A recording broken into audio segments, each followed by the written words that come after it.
ठीक है, शुरुआत करते हैं। सबसे पहले before starting today's lecture we will be discussing the scenario in Nepal. ठीक है, ये इमेज कहाँ का है? नेपाल का। क्यों जानना आवश्यक है? देखो, बेसिक बेसिक चीजें क्यों समझना आवश्यक है नेपाल को इंडिया के हिसाब से। नेबरिंग कंट्री है। कौन सा कंट्री है? Neighbouring country. हमारे घर के बगल में अगर झगड़ा होता है तो हमारे घर वाले क्या करते हैं? कान लगा लगा के सुनते हैं, क्या हो रहा है क्या नहीं हो रहा है। ठीक है, तो ऑब्वियस बात है, there might be some reason. ठीक है, बातें सुनना अलग बात है, बट अगर मान लो उनके घर पे मारपीट हो रही है, कुछ हल्ला शोर हो रहा है, तो उसका इम्पैक्ट हमारे घर पे होता है। ठीक है, हमारे घर का पीस डिस्टर्ब हो जाता है, शांति भंग हो जाती है, और हम भी क्या हो जाते हैं? चिड़चिड़े हो जाते हैं, अगर कंटिन्यूस वही वही हर रोज चलते रहा तो। मतलब क्या है कि जैसे हमारे नेबरिंग हाउस में अगर कुछ होता है तो उसकी दिक्कत हमको होती है या फिर उसका निगेटिव इम्पैक्ट हम पे होता है, उसी तरीके से भारत भी एक देश है। सो भाई, इंडिया का भी जो नेबर है, जो भी नेबरली कंट्रीज है, उनमें भी शांति रहना बहुत आवश्यक है। और अगर इनमें शांति नहीं है रहेंगी तो क्या होगा? उसका निगेटिव इम्पैक्ट इंडिया पे हो सकता है। कैसे हो सकता है? एनीबॉडी? अब नेपाल का उदाहरण लो। नेपाल में एक प्रकार से अनरेस्ट है, अशांति है। ऐसे काइंड के जो ऐसे प्रकार के जो उठाव, इसको उठाव कहा जाता है। ठीक है, वायलेंट उठाव है ये। मतलब क्या है? अब यहाँ पे देखो, जो जेंजी है, एकदम हाथ में गन, किसी के हाथ में डंडा है, किसी के हाथ में पत्थर है, लेके ये लोग रास्ते पे उतरे और तोड़फोड़ करना शुरू कर दिया। जो भी गवर्नमेंट मशीनरी थी उसको इन्होंने तोड़ा। ठीक है, गवर्नमेंट इंस्टीट्यूशंस पे अटैक किए, सब चीजें की। मतलब ये जो अटैक था या फिर ये एक प्रकार का जो मूवमेंट था, ये कैसा वायलेंट मूवमेंट था। ठीक है, समझ में आ रहा है? ठीक है, अब ऑब्वियस बात है, वायलेंट मूवमेंट है तो वायलेंस के किसी भी प्रकार का समर्थन नहीं किया जा सकता है। And violence is not the solution to any problem. Is it clear to you? First of all we should remember this कि भाई वायलेंस से कुछ नहीं मिलता है। क्या होगा? नुकसान होता है देश का, जो वहां पे भी हो चुका है। ठीक है, अब ऐसे कंडीशन में इंडिया एंड नेबरहुड, तो नेबरली कंट्री है, क्या इंपैक्ट होगा इंडिया पे? तो भाई पहला, हमारे जो संबंध है वो डिस्टर्ब हो जाएंगे। ठीक है, दूसरा, अगर इंडिया को सिक्योरिटी मेंटेन करनी है तो उसके नेबर शांत होना बहुत आवश्यक है। नहीं तो फिर क्या होगा? अगर मान लो नेपाल में अगर अराजकता फैल जाती है, मतलब अराजकता का मतलब क्या होता है कि वहां की सरकार अभी गिर गई है। ठीक है, सरकार में कोई नहीं है। ठीक है, ऐसे कंडीशन में सिक्योरिटी जो मिलिट्री है वो संभाल रही है, बट जो लोगों ने ये सब किया है वो लोग बचने के लिए कहाँ पे आ सकते हैं? इंडिया में आ सकते हैं। बराबर है। और आप सभी को बताऊंगा कि नेपाल और इंडिया की बॉर्डर ओपन है। नेपाल और इंडिया की बॉर्डर ओपन है। ठीक है, आप अगर एज ए टूरिस्ट के तौर पे हम लोग अगर नेपाल में जाना चाहते हैं तो हमको किसी भी प्रकार का वीजा वीजा कुछ नहीं लगता, ना पासपोर्ट लगता है ना वीजा लगता है। ठीक है, मतलब हमारी जो बॉर्डर है नेपाल और इंडिया की, वो ओपन बॉर्डर है। और ओपन बॉर्डर सबसे खतरनाक होती है। क्यों खतरनाक होती है? इंडिया में किसी व्यक्ति ने क्राइम किया, छुप के कहां पे बैठ सकता है? नेपाल में। जनरली ये ट्रेंड है। ठीक है, आपको बहुत सारे बॉलीवुड मूवीज में भी दिखाया जाता है कि ये बिहार और यूपी के जो गैंगस्टर्स होते हैं ना, यहाँ पे कांड करते हैं और भागने के लिए, बचने के लिए कहां पे जाते हैं? नेपाल में जाके बैठ जाते हैं। ठीक है, सेम नेपाल के जो भी क्रिमिनल वो क्या करेंगे? वहां पे कांड करेंगे, बचने के लिए कहां पे आ जाएंगे? इंडिया में आ जाएंगे। प्रॉब्लम है, मतलब क्या होगा कि क्रिमिनल्स आ सकते हैं। ठीक है, अब ये क्रिमिनल्स के बीच में कोई टेररिस्ट भी घुस सकता है। बराबर है, टेररिज्म भी फैल सकता है, ये भी एक प्रॉब्लम हमारे लिए। दूसरा है कि नेपाल से काउंटरफेट करेंसी का भी बहुत बड़ा एक नेटवर्क है। काउंटरफेट करेंसी मतलब क्या? जो नकली करेंसी होती है, ठीक है, वो भी क्या होती है? इंडिया में डाली जाती है। कौन सी? नकली करेंसी। रुपीस की जो नकली करेंसी होती है, 100 रुपए के नोट, 50 के नोट, 500 के नोट, पहले 1000 के आते थे, फिर 2000 की भी नोट लाई थी। तो इसके नकली नोट कहां से आते थे? नेपाल से इंडिया में डाले जाते थे कि भाई इसका चलन में आए और हमारी इकोनॉमी को उससे नुकसान हो। मतलब क्या है कि नेपाल इंडिया का नेबर होने के नाते वहां पे स्टेबिलिटी आना बहुत आवश्यक है। ठीक है, अब ये इमेजेस कुछ है, यहाँ पे नेपाल की पार्लियामेंट हमको दिख रही है, संसद। ठीक है, हमारे प्राइम मिनिस्टर जब पहली बार चुन के पार्लियामेंट में गए थे, कि board in front of parliament. ठीक है, this shows the relevance of parliament. ठीक है, उसको मंदिर कहा जाता है, डेमोक्रेसी का मंदिर कहा जाता है। यहाँ के बच्चों ने क्या किया? जेनजीज ने क्या किया? जला दिया। ठीक है, फ्रस्ट्रेशन में जलाया होगा। So these are some images which we are watching continuously on our feed. ठीक है, इंस्टाग्राम, सोशल मीडिया, हर प्लेटफॉर्म पे हमको दिखाई दे रहा है कि किस तरीके का प्रोटेस्ट ये हो रहा है। ठीक है, अब ऐसे कंडीशन में द रियल रीजन, भाई रीजन क्या है? किसी को पता है कि what is the reason behind all this kind of in the protest which is happening right now in Nepal? अभी थोड़ा थम गया है, बट पिछले 2 दिनों में बहुत ही ज्यादा और एब्रप्टली उठ गया। क्या रीजन था?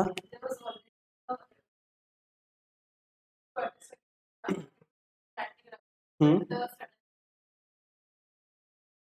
हम्म हम्म उसके भी पहले क्या रीजन था ऑनलाइन में? Anybody can anybody state the reason? देखो मैं बार बार रिपीट करता हूँ, ये टॉपिक जो ऐसे आते हैं ना न्यूज़पेपर में, so being an aspirant of any examination, UPSC हो, एमपीएससी हो, या फिर कोई भी एग्जामिनेशन का आप प्रिपरेशन कर रहे हो, you should look into this कि भाई कारण क्या है, रीजन क्या थे। अब जनरली ओपनली जो रीजन दिखाई दे रहे हैं वो क्या है कि नेपाल की सरकार ने कुछ हफ्तों पहले, 2-3 हफ्ते पहले क्या किया था, सोशल मीडिया पे बैन किया था। हाँ प्रेम, बराबर आपका आंसर। सोशल मीडिया पे क्या किया था? बैन किया था, बंदी लगाई थी। अब सोशल मीडिया मतलब कौन से? अलग अलग चैनल्स है, 26 प्रकार के सोशल मीडिया एप्स पे नेपाल की सरकार ने बंदी लगाई थी। उसमें से जो प्रोमिनेंट थे वो था फेसबुक, इंस्टाग्राम, व्हाट्सएप, ठीक है, अपना ट्विटर, मतलब जो जो प्लेटफॉर्म्स लोग कॉमनली इस्तेमाल करते हैं कम्युनिकेशन के लिए, वो सारे प्लेटफॉर्म्स नेपाल की सरकार ने बंद करवा दिए गए थे। कुछ ना कुछ कारण देखे कि भाई हमारे रेगुलेशंस फॉलो नहीं कर रहे, ये नहीं करके उन पर बंदी लगाई गई थी। अब ऐसे कंडीशन में बंदी लगाई और उसी के दरमियान नेपाल में ऐसे आंदोलन हो रहे थे करप्शन के रिलेटेड वगैरह कि भाई बच्चे डिमांड कर रहे थे कि भाई हमको जॉब दो, अनएम्प्लॉयमेंट का प्रमाण बहुत ज्यादा था। और जब बच्चों को दिखाई दिया कि भाई इन्होंने सोशल मीडिया प्लेटफॉर्म पे भी क्या कर दिया, बंदी लगा दी है, उस टाइम पे जो लड़कों का गुस्सा था वो फिर क्रॉस कर गया एक limit, and after that this kind of an protest started. ठीक है, प्रोटेस्ट जब शुरू हुआ था तब पीसफुल था, बट क्या किया सरकार ने प्रोटेस्ट को दबाने की कोशिश की, सप्रेस करने की कोशिश की। कैसे? तो भाई बहुत बड़ी फोर्स लगा दी, पुलिस फोर्स लगा दी इनके पीछे, और एक डीएसपी ने वहां के फायरिंग का ऑर्डर दे दिया, और उस फायरिंग में 19 बच्चे मारे गए बरा, school going kids were killed. ठीक है, मतलब college going kids were killed, and after that this protest engulf whole of Nepal, मतलब पूरे नेपाल में ये प्रोटेस्ट फैल गया। तो अगर जब हम लोग कारणों की बात करते हैं, किसकी बात करते हैं? रीजंस की बात करते हैं। सो रीजंस भी 2 प्रकार के होते हैं, एक होता है इमीडिएट रीजन, ठीक है, इमीडिएट रीजन, और दूसरा होता है लॉन्ग टर्म रीजन, बराबर है। सो इमीडिएट रीजन कौन सा था?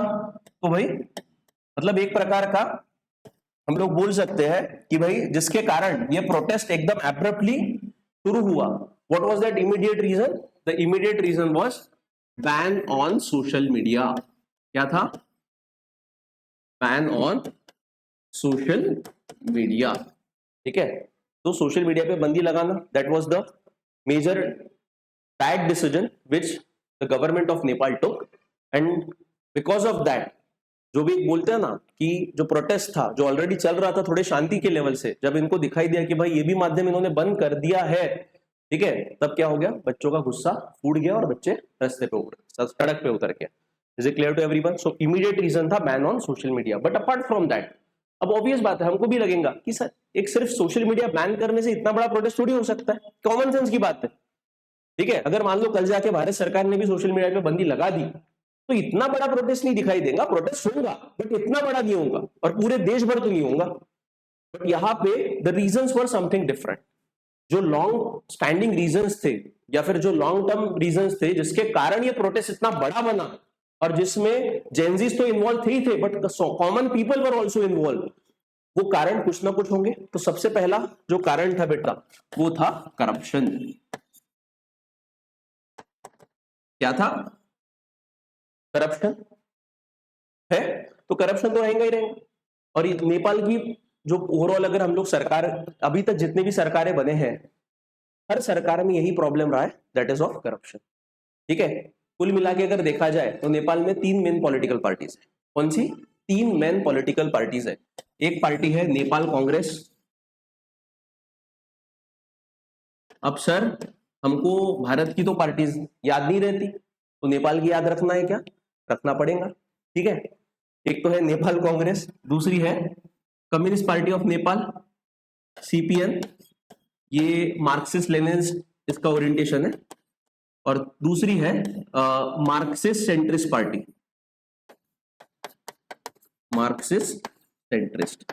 लीडर वगैरह नहीं बताऊंगा अभी फिलहाल, जब आईआर का लेक्चर रहेगा तब मैं डिटेल में बता दूंगा कौन लीडर है, इसका क्या लीडर है। बट अभी समझो कि नेपाल में 3 पॉलिटिकल पार्टीज है। अब ये 3 पॉलिटिकल पार्टीज बहुत होशियार पार्टीज है। ये क्या करती है, हमेशा आपको ये 3 में से 2 सत्ता में दिखती है और एक अपोजिशन में दिखती है, हमेशा। मतलब मान लो अभी सत्ता इन दोनों की है तो एक अपोजिशन में रहेगा, फिर क्या होगा, दोनों का गणित बिगड़ गया तो एक को छोड़ देगा, दूसरा उसके साथ पार्टी बना देगा, तीसरा अपोजिशन में चले जाएगा। मतलब क्या, इन्होंने नेक्सस इस तरीके से बनाया है कि ये लोग तीनों भी कभी ना कभी सत्ता में आते ही आते। और ये सत्ता ऐसी 5-5 साल नहीं टिकती, एक साल के बाद पार्टी चेंज हो जाती, 2 साल के बाद फिर से पार्टी चेंज हो जाती। And this game in Nepal is happening from the last 20 years, 20 साल से यही चल रहा है। समझ में आ रहा है?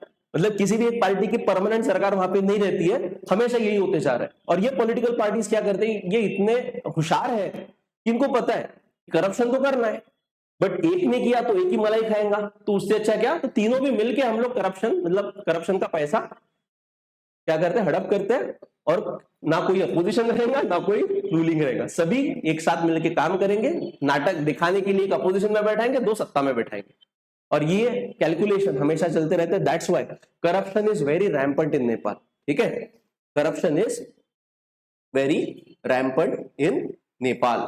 समझ में आ रहा है? मतलब सबसे बड़ा अहम मुद्दा क्या था, एक तो करप्शन का था, दूसरा अब भाई क्या हो रहा है, सोशल मीडिया ऑलरेडी था नेपाल में, ठीक है, और सोशल मीडिया मतलब इंस्टाग्राम फेसबुक का इस्तेमाल जैसे कॉमन लोग इस्तेमाल करते थे, वैसे ही लीडर्स लोग भी इस्तेमाल करते थे। लीडर्स की जो फैमिली थी, उनके बच्चे, उनके नाते पोते जो भी थे, सभी इंस्टाग्राम का इस्तेमाल करते थे।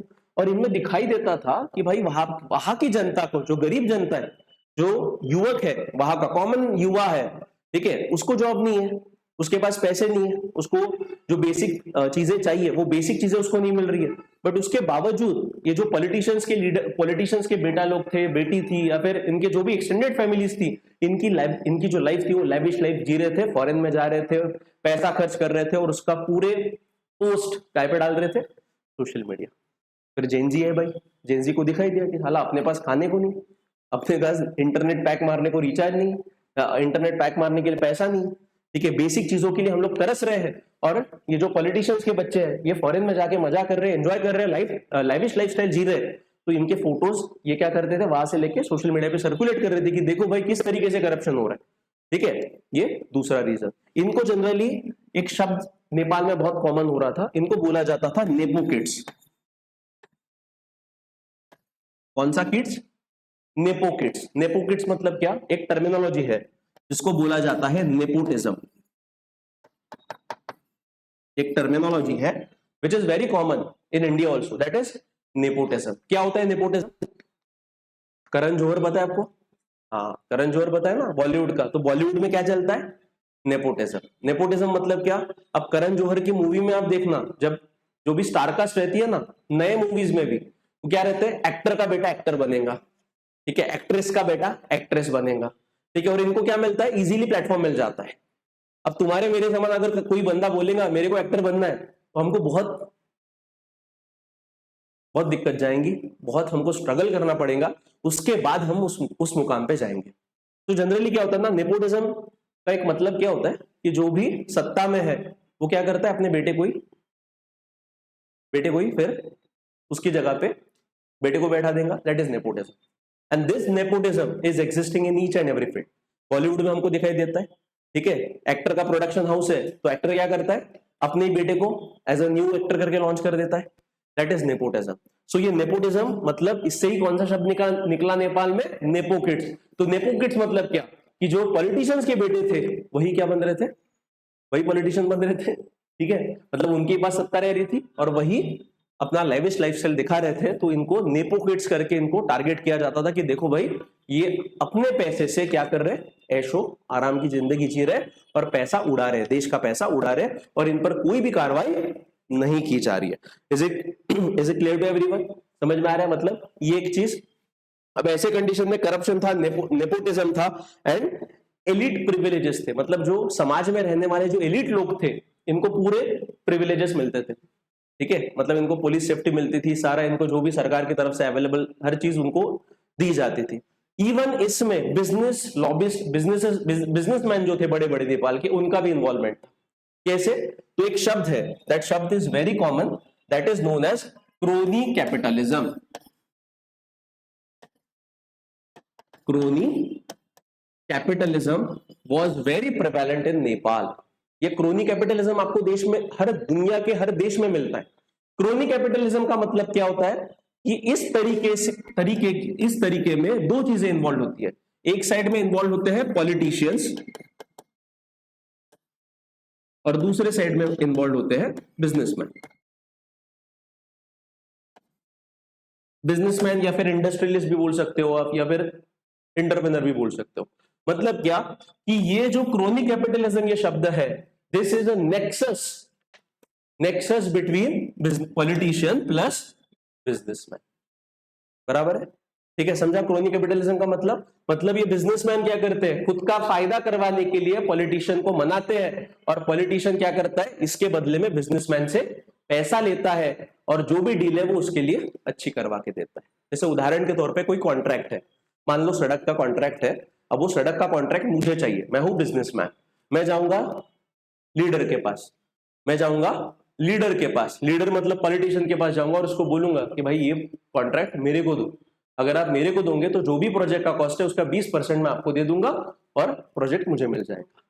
Is it clear to everyone? मतलब मैंने क्या किया, being an businessman I convince the politician, और पॉलिटिशियंस को मैंने क्या दिया, घूस दिया, मतलब करप्शन किया, और करप्शन के बदले में मुझे क्या मिला, कॉन्ट्रैक्ट मिला, बराबर है? और ये कॉन्ट्रैक्ट मिला तो मैं क्या करूंगा, अब मान लो 100 करोड़ का प्रोजेक्ट है, मैंने 20 करोड़ तो पॉलिटिशियन को ही दे दिए, कितना बचा, 80 करोड़। 80 करोड़ में से 10 करोड़ मुझे और खिलाने में जाएंगे, ठीक है, तो कितना बचेगा, 70 करोड़।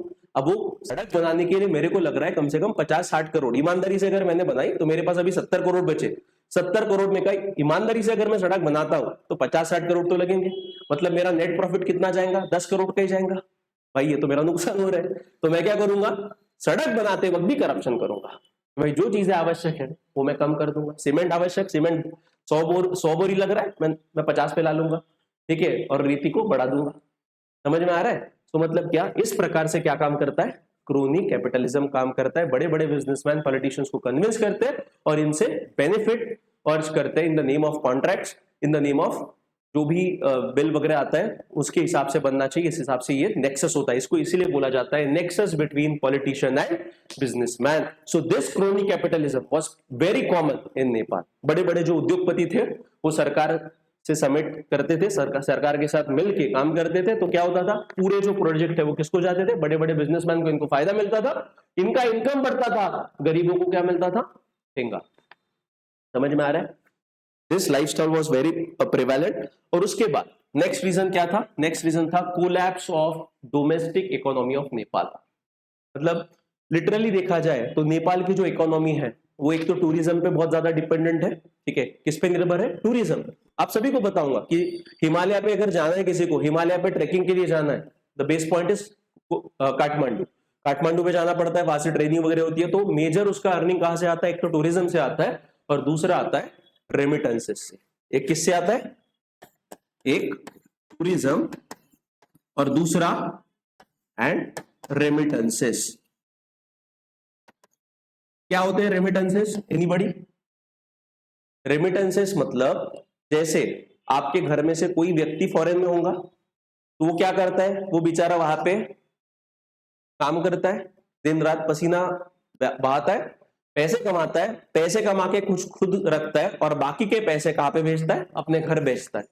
तो ये जो भी, जिसको हम लोग एनआरआई बोलते हैं, नॉन रेसिडेंशियल इंडियन, ये क्या है, तो ये जो भी पैसा घर में वापस भेजते हैं इनको कहा जाता है रेमिटेंसेस।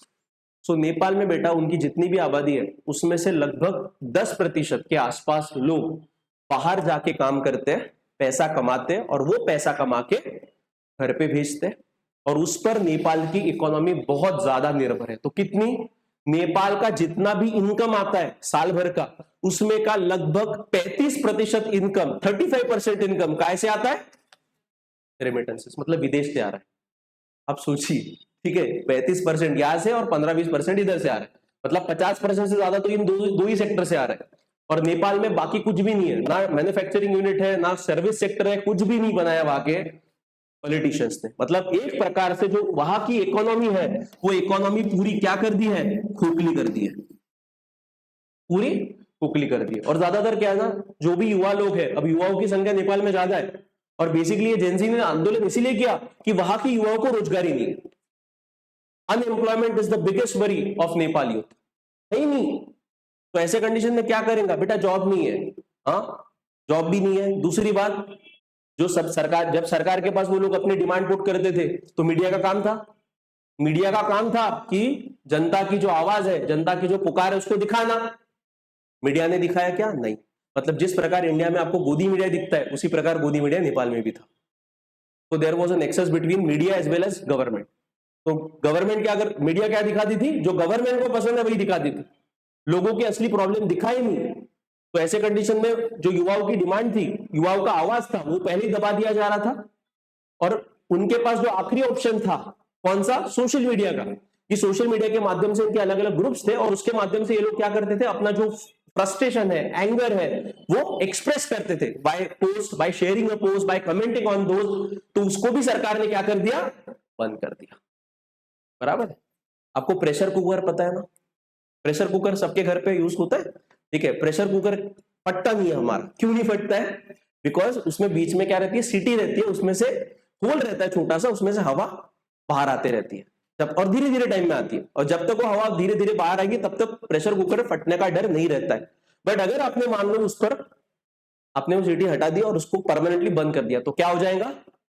फट जाएगा। सेम नेपाल में, ठीक है। वो सीटी जो है ना, प्रेशर कुकर की जो सीटी थी वो क्या थी? सोशल मीडिया थी। और सोशल मीडिया के माध्यम से, सोशल मीडिया का इस्तेमाल नेपाल में बहुत ज्यादा होता है, बिकॉज टूरिज्म में भी उसका इस्तेमाल बहुत ज्यादा है। बिकॉज व्हाट्सएप ग्रुप वगैरह, व्हाट्सएप के जरिए ज्यादातर कम्युनिकेशन होता था टूरिस्ट का भी। ये पहला। दूसरा, रेमिटेंसेस की भी अगर बात करें, मान लो मेरे घर से अगर कोई फॉरेन में बैठा है, उसके साथ मुझे बातचीत करनी है, तो what is the most effective platform these days? WhatsApp call. बराबर है। व्हाट्सएप कॉल, लिंक्डइन वगैरह, ये जो प्लेटफॉर्म्स है जिनके माध्यम से फ्री ऑफ कॉस्ट मैं अपने फैमिली मेंबर जो फॉरेन में काम कर रहे हैं उससे बातचीत कर सकता था, वो भी प्लेटफॉर्म सरकार ने क्या कर दिया? बंद कर दिया।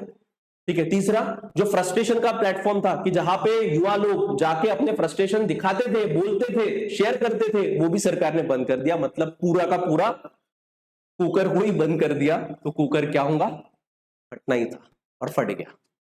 Is it clear to everyone? Nobody expected कि सडनली इतना बड़ा प्रोटेस्ट होगा। इवन इंडियन गवर्नमेंट भी शॉक में चले गया। इंडियन गवर्नमेंट तो शॉक में ही जाएगा, क्योंकि पहले बांग्लादेश, पहले पाकिस्तान, फिर पहले पाकिस्तान, फिर श्रीलंका, फिर बांग्लादेश, अभी नेपाल, और म्यांमार तो ऑलरेडी गए। म्यांमार में तो ऑलरेडी है। मतलब बेटा हमारे जितने भी नेबर है सारे डिस्टर्ब्ड है, सारे डिस्टर्ब है। समझ में आ रहा है? That is a very cautious tone for us. मतलब बहुत ही चिंताजनक विषय है हमारे लिए, क्योंकि अगर इन देशों में अगर इनस्टेबिलिटी, अराजकता फैलेंगी तो ये देश के लोग भाग के बचाने के लिए कहां पे आएंगे? देश में आ सकते हैं। हमारे पास एक रिसोर्सेज होते हैं, हमारे तो वांदे हैं। हमारे देश के लोगों को खाना देने के लिए हमारे पास पैसा कम पड़ रहा है, तो ऐसे कंडीशन में वहां के लोगों को कौन संभालेंगे? समझ में आ रहा है? मतलब क्या, ये हमारी भी जिम्मेदारी है कि हमारे नेबरहुड में शांतता बनाए रखना। इसीलिए देखो, जब प्रोटेस्ट शुरू हुआ और जब न्यूज आने लगी, खबरें आने लगी कि भाई इन्होंने संसद की बिल्डिंग जला दी है और प्राइम मिनिस्टर पर अटैक किया है, even number of videos were circulating on social media where the minister in power, उनको रास्ते पर परेड करके उनको निकाला, मतलब उनकी परेड करके, उनको नंगा वगैरह करके, उनको मारपीट करके भगाया गया। ऐसे वीडियो सामने आए, तब हमारे प्राइम मिनिस्टर ने कमेंट किया कि भाई शांति रखो, शांति से काम लो। समझ में आ रहा है? इंपॉर्टेंस है।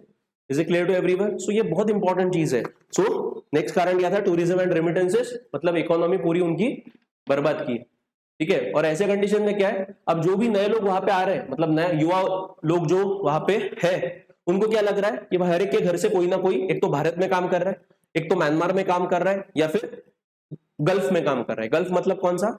ये सऊदी अरेबिया, इराक, ईरान, इन कंट्रीज में, या फिर कतार, दोहा, दुबई, इनमें ज्यादातर लोग काम कर रहे हैं। तो ऐसे कंडीशन में उनको दिख रहा है कि भाई वो लोग वहां पे पैसा कमा के अच्छा कमा रहे हैं और घर पे भी भेज रहे हैं। तो इसके कारण क्या हो रहा है कि नेपाल में खेती करने के लिए भी युवा नहीं है। तो लोग जो खेती बाड़ी करते थे वो खेती बाड़ी भी उन्होंने बंद कर दी और वहां की जमीन बंजर पड़ी है, कोई खेती नहीं कर रहा है। क्यों नहीं कर रहा है? बिकॉज सबको पता है कि उससे अच्छा पैसा काय पे मिल रहा है, बाहर जाके काम करने से कमा सकते हैं, और बचा हुआ पैसा घर पे कमा रहे, घर पे बेच सकते हैं। तो उसके कारण क्या हो रहा है, जो लोग हैं वो लोग कोशिश करते हैं कि बाहर कैसे जाऊं और पैसा कमाऊं और अपने घर पे पैसा कैसे भेजूं। और जो घर उनका रहता है वहां पे, जो उनके माँ बाप रहते हैं, वो क्या करते हैं, जो रेमिटेंसेस के माध्यम से पैसा आता है उस पे उनकी इकोनॉमी चल रही। मतलब लिटरली देख सकते हो कितनी बुरी हालत है। अब देखो एग्रीकल्चर बहुत कम हो चुका है नेपाल में, तो एग्रीकल्चर कम है मतलब प्रोडक्शन ऑफ फूड ग्रेन भी क्या हो चुका है, बहुत कम। तो इसके कारण नेपाल में जो खाने की चीजें हैं जो पहले उनके देश में ही बनती थी, अभी उनको वो भी चीजें क्या करना पड़ रहा है, इंपोर्ट करना पड़ रहा है।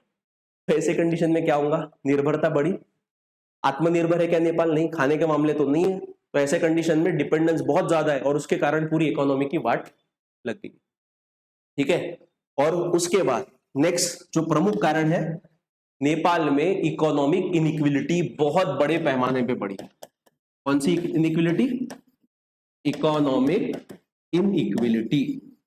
गरीब बहुत गरीब होते जा रहा है और अमीर बहुत अमीर होते जा रहा है। इवन आप देखो ये जेनजीज का जो प्रोटेस्ट हुआ, इसमें नेपाल का जो तीसरा सबसे बड़ा रिचेस्ट आदमी है, उसके घर पे भी जाके इन्होंने तोड़फोड़ कर दी। क्यों? क्योंकि क्या होता है ना, जो मैंने क्रोनी कैपिटलिज्म बताया उसका खामियाजा। ये लाभ किसको मिलता है? सिर्फ चुनिंदा बिजनेसमैन को मिलता है और बाकी छोटे मोटे बिजनेसमैन व्यापारी मर जाते हैं। ठीक है, सो इकोनॉमिक इनइक्विलिटी बहुत बड़े पैमाने पे बढ़ी है नेपाल में। गरीब गरीब बनते जा रहा है, अमीर अमीर बनते जा रहा है। ठीक है, ऐसा बोला जाता है कि जो टॉप 10% है नेपाल का, मतलब टॉप 10% के जो लोग हैं, इनके पास नेपाल का लगभग 40% इनकम उनके पास है। 40% जो भी प्रॉपर्टी है वो किनके पास में? टॉप 10% लोगों के पास। तो बाकी लोगों के पास कितना है वो भी आप समझ सकते हो। और इंडिया में भी हालात थे, इंडिया में भी हालात जो मैं बता रहा हूँ almost similar. Unemployment rate is at the highest level in Nepal. बेरोजगारी थी, लोगों को रोजगार ही नहीं है, बच्चों को रोजगार नहीं है, तो कहां पे जाएगा? फ्रस्ट्रेशन निकालेंगे ही ना। Is it clear to everyone? समझ में आ रहा है? So these were some reason. और उसके बाद जब ये युवा लोग सरकार के सामने जाते थे अपने प्रॉब्लम लेके, तो सरकार ने सुनना चाहिए था, वो काम था सरकार का। बट सरकार ने सुना क्या? नहीं। सरकार ने बोला एंटी नेशनल, सरकार ने बोला देशद्रोही। ठीक है, मतलब क्या कि जहां पे सरकार की अकाउंटेबिलिटी थी, सरकार की जवाबदेही बनती थी, वहां पे सरकार ने जवाबदेही नहीं रखी और एक पूरे प्रकार का ओपेक सिस्टम बना है। ओपेक मतलब क्या? कि जिसमें कुछ भी नहीं दिख रहा था, कौन क्या कर रहा है क्या नहीं दिख रहा था, मतलब ट्रांसपेरेंसी बिल्कुल भी नहीं थी। Is it clear to everyone? So these were the major reasons because of which we are seeing such kind of an protest in Nepal. देखो बेटा, ये जो नेपाल में अभी चल रहा है ना, इसको हम लोग हमारी भाषा में बोलते हैं अराजकता। क्या बोलते हैं? अराजकता। मतलब इसको एनार्की कहा जाता है। अंग्रेजी में क्या कहते हैं? एनार्की। एनार्की मतलब स्टेट ऑफ लॉलेसनेस। एनार्की मतलब state of lawlessness, sorry lawlessness मतलब कानून का राज खत्म होना। वही दिखाई दिया, बच्चे निकल गए रास्ते पे, इसको मार रहे, उसको मार रहे, इसको फोड़ रहे, इसके घर में जा रहे। ठीक है, such kind of an scenario is basically we can call it in a one word, that is anarchy. Nepal में क्या था? एनार्की मतलब अराजकता, मतलब state of lawlessness. Is it clear to everyone? समझ में आ रहा है? देखो इस तरीके से हमको थोड़ा ऑब्जर्व करना पड़ेगा। ठीक है, और सोशल मीडिया का महत्व क्या था नेपाल की इकोनॉमी में, अभी मैंने बताया। बट इसके बावजूद सरकार को वो भी नहीं दिखाई दिया। अगर सरकार ने इमीडिएटली कदम उठाया रहता कि नहीं भाई सोशल मीडिया पे बैन है, बच्चे भड़क रहे, तो क्या करो, उठा दो बैन, वैसा भी नहीं किया। उल्टा क्या किया? गोलियां चलाई और गोलियों में 20 बच्चे मारे गए। तो ऐसे कंडीशन में फ्रस्ट्रेशन और जो एक प्रकार का उनको लगा कि हम पर बहुत ज्यादा अत्याचार हो रहे हैं और इतने अत्याचार हम लोग अगर सहन करेंगे तो क्या हो जाएगा? क्या हो जाएगा? कभी ना कभी तो फिर तो हम तो गुलामी बन जाएंगे। तो that's why they protested against it. And वो प्रोटेस्ट ने जो प्रोटेस्ट करना गलत बात नहीं है, और डेमोक्रेसी में तो मैंने पहले ही बताया कि protest is one of the way to express your anger. ठीक है, but protest should be peaceful. कैसा होना चाहिए? पीसफुल होना। And this should not be the way. We can not support such kind of an agitation कि जहां पे भाई बच्चे उतर रहे बट एकदम मारधार कर रहे, तोड़फोड़ कर रहे। This is illegal. ठीक है, this is not the way of a civilize society. ये सिविलाइज सोसाइटी का तरीका नहीं है। बट क्या है ना, जब इतना फ्रस्ट्रेशन बढ़ जाता है तो गुस्सा कैसा भी निकल जाता है। Is it clear to everyone? समझ में आ रहा है? देखो इसमें मैंने सबसे इंपॉर्टेंट रोल किसका है ना, मीडिया का है बेटा, सबसे इंपॉर्टेंट रोल है। ठीक है, मैंने आपको इसके पहले in the earlier classes we have studied there are 3 important organs of government. ठीक है, कौन से हैं? Which are the 3 important organs of government? 3 important organs, या फिर जिसको कहा जाता है 3 इंपॉर्टेंट पिलर्स ऑफ डेमोक्रेसी। क्या है? First is legislature. लेजिस्लेचर मतलब कौन, क्या करते हैं, इनका काम क्या है साक्षी, लॉ बनाना। क्या करना, लॉ बनाना, ठीक है, टू मेक अ लॉ। कानून बनाने का जो ऑर्गन है उसको कहा जाता है लेजिस्लेचर। अगर मैं इंडिया की बात करता हूं तो इंडिया का लेजिस्लेचर कौन है, Lok Sabha, Rajya Sabha. Is it clear to everyone? हमारे पूरे लॉज कहां पे बनते हैं, वहां पे बनते हैं। तो उसको मैं कौन से एक शब्द से बोलूंगा, लेजिस्लेचर। दूसरा ऑर्गन या फिर दूसरा पिलर डेमोक्रेसी का कौन सा है, एग्जीक्यूटिव।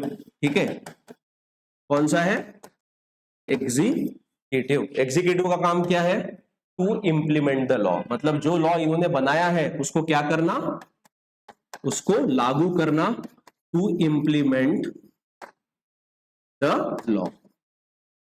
ठीक है, बराबर है। मतलब एग्जीक्यूटिव में कौन आएंगे, सेंट्रल लेवल पे प्रधानमंत्री, प्रधानमंत्री का मंत्रिमंडल, और राज्य लेवल पे मुख्यमंत्री, मुख्यमंत्री का मंत्रिमंडल। इनको क्या कहा जाएगा, एग्जीक्यूटिव। इवन आप लोग जिस परीक्षा की तैयारी कर रहे हो, यूपीएससी हो या फिर एमपीएससी हो, तो आप भी अधिकारी बनोगे, मतलब आप ब्यूरोक्रेसी में जाएंगे।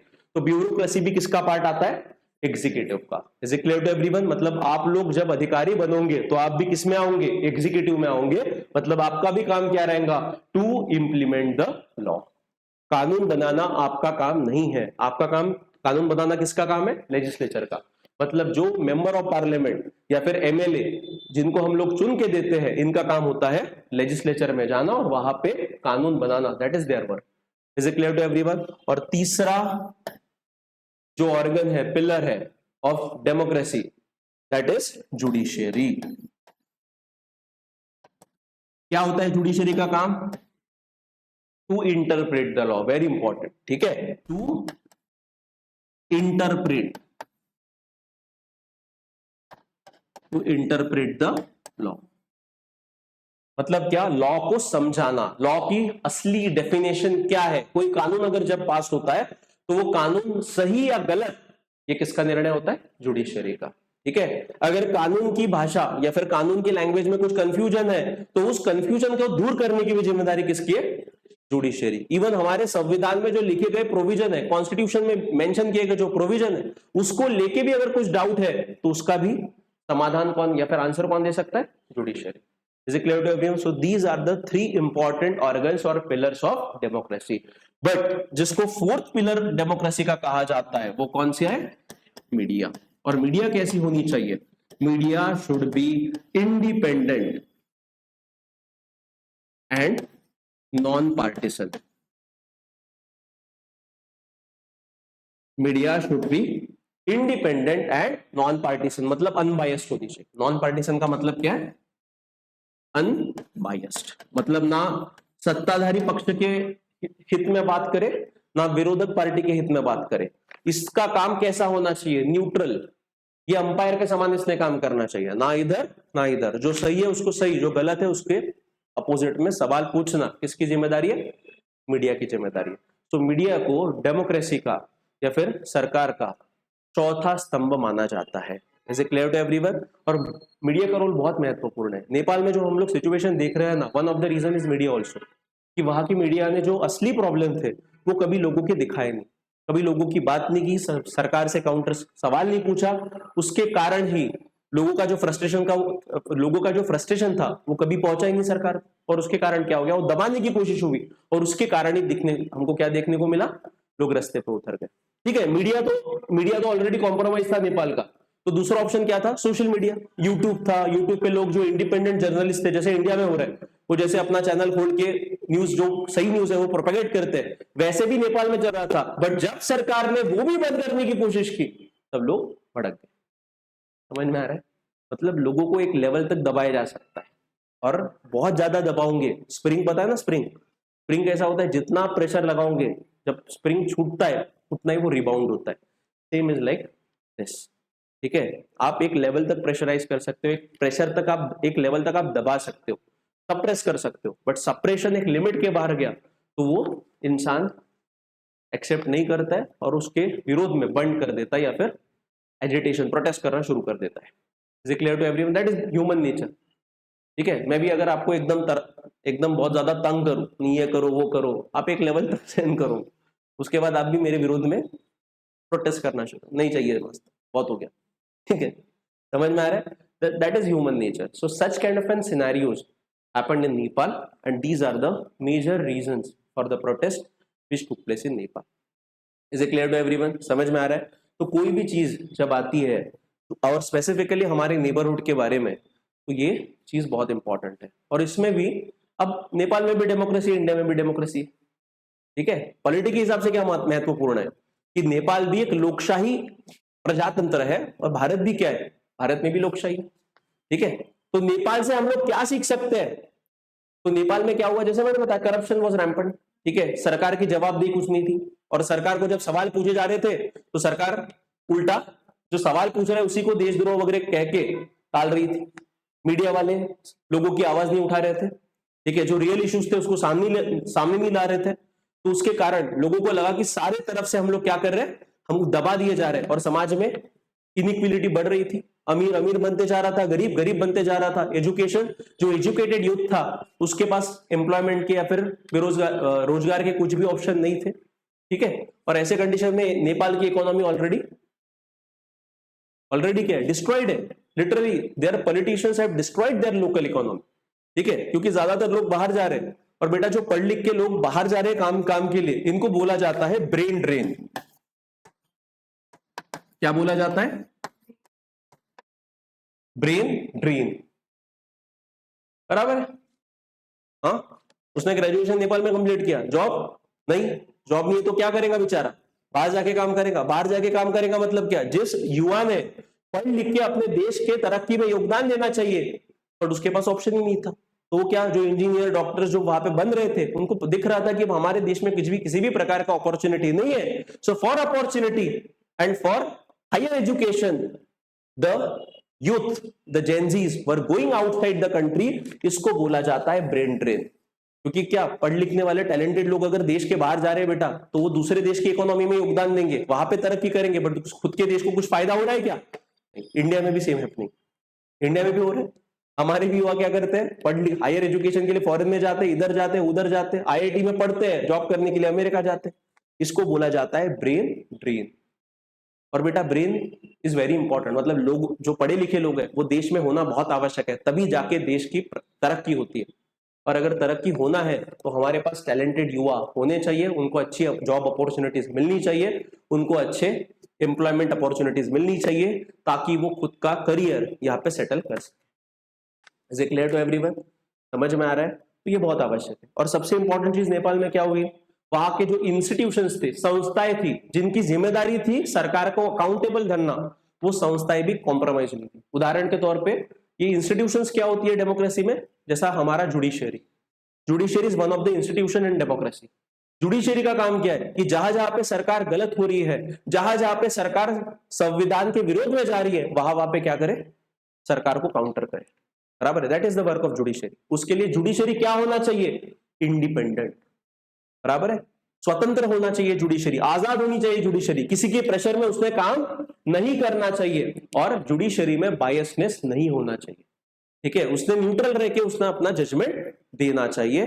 That is the work of judiciary. मतलब one of the institutions which was compromised in Nepal was judiciary. दूसरा, बाकी सरकार के भी इंस्टीट्यूशंस हैं, ठीक है, जैसे हमारे इंडिया में सीबीआई है, ठीक है, सेंट्रल ब्यूरो ऑफ इन्वेस्टिगेशन. तो नेपाल में भी ऐसा ही एक इंस्टीट्यूशन था, ठीक है, उन्होंने बनाया, बट वहां पे किसको हायर किया, पॉलिटिशियंस ने अपने ही आदमी को वहां पे रखा ताकि भाई कोई केस हमारे विरोध में ना आए. तो जो अपोजिशन वाले थे, जो सरकार के विरोध में जा रहे थे, उन पर सीबीआई ईडी की रेड लगाई जा रही थी. सेम कंडीशन, मतलब ऑलमोस्ट ऑल द इंस्टीट्यूशंस जो नेपाल में थे, जैसा इलेक्शन कमीशन ऑफ इंडिया, उसी प्रकार नेपाल का भी इलेक्शन कमीशन, वो भी कॉम्प्रोमाइज किया था. ठीक है, मतलब अब इलेक्शन कमीशन का काम क्या होता है कि इलेक्शन कैसे करवाए, फ्री एंड फेयर मैनर में करवाए.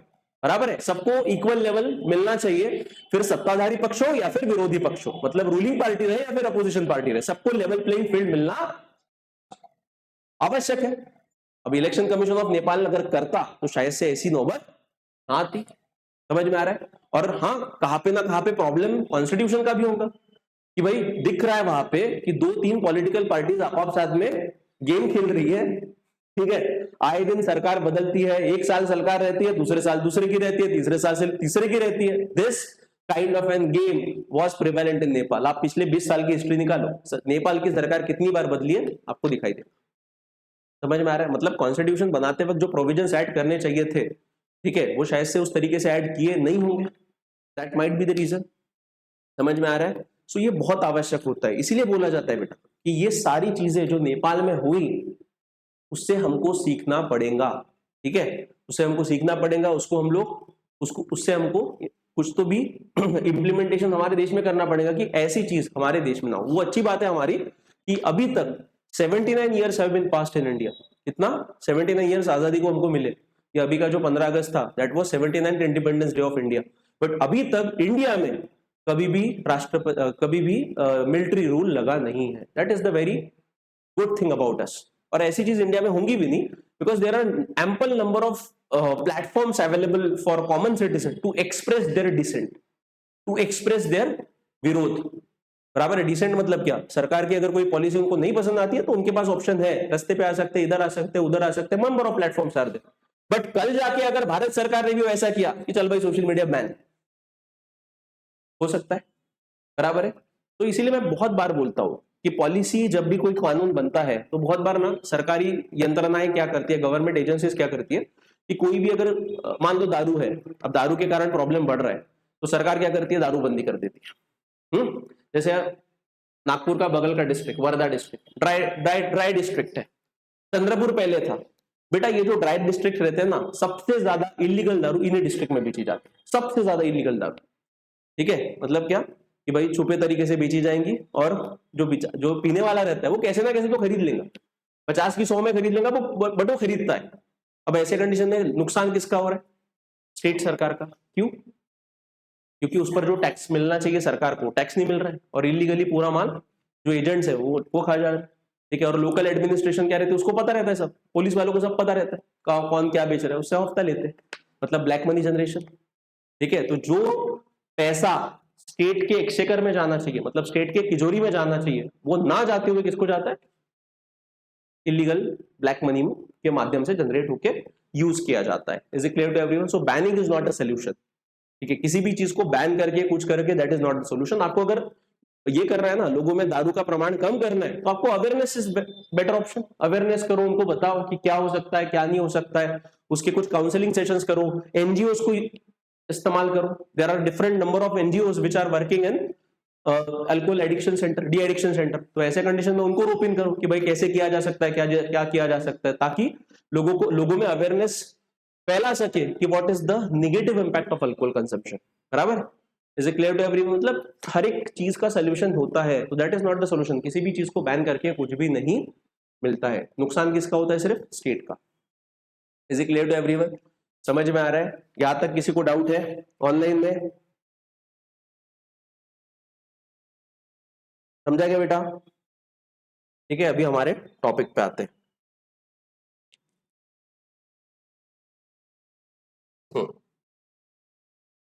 तो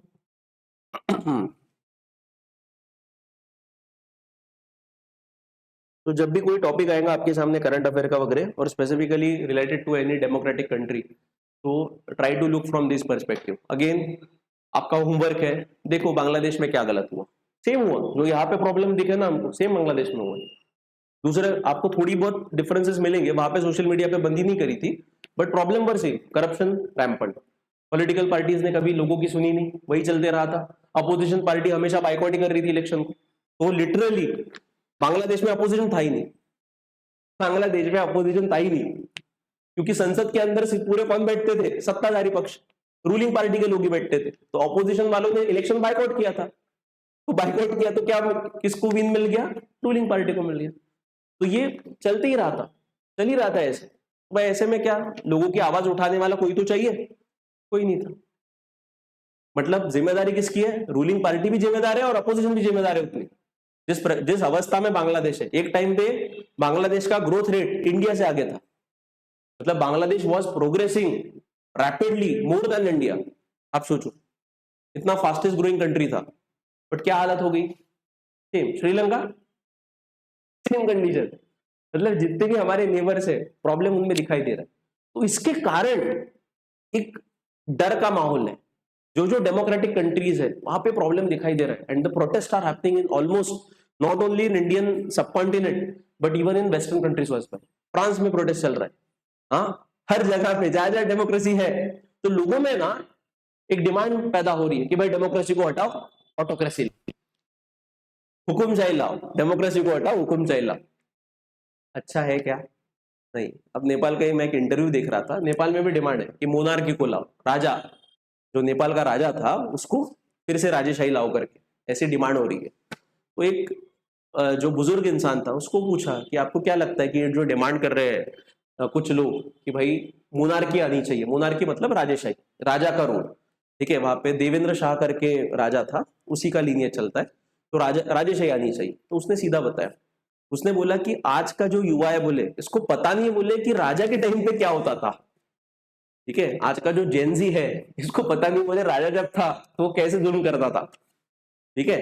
तो आज हमको जितने आजादी मिल रही है that is far more as compare to what we were getting in monarchies rule. तो ऐसे उसने वही बताया, ये बोलने के लिए बहुत आसान है कि मोनार्की लाओ, बट उसके परिणाम बहुत विपरीत होंगे करके, समझ में आ रहा है?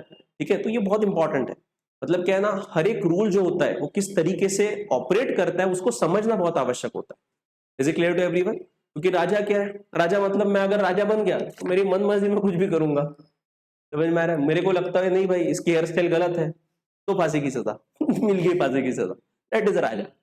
मतलब राजा जो बोलेगा वो कानून रहेगा। मैंने बोला ना एक term is there, rex lex, rex lex, king is the law. Rex lex का मतलब क्या होता है? Rex stand for king and lex stand for law, Latin term है। इसका मतलब क्या होता है कि राजा कानून है, तो राजा जो भी बोलेगा वो क्या बन जाएगा? कानून बन जाएंगे। तो ये जो फिनोमेना है ये हम लोग कब देखते थे? मेडिवल टाइम पे देखते थे कि नहीं देखते थे?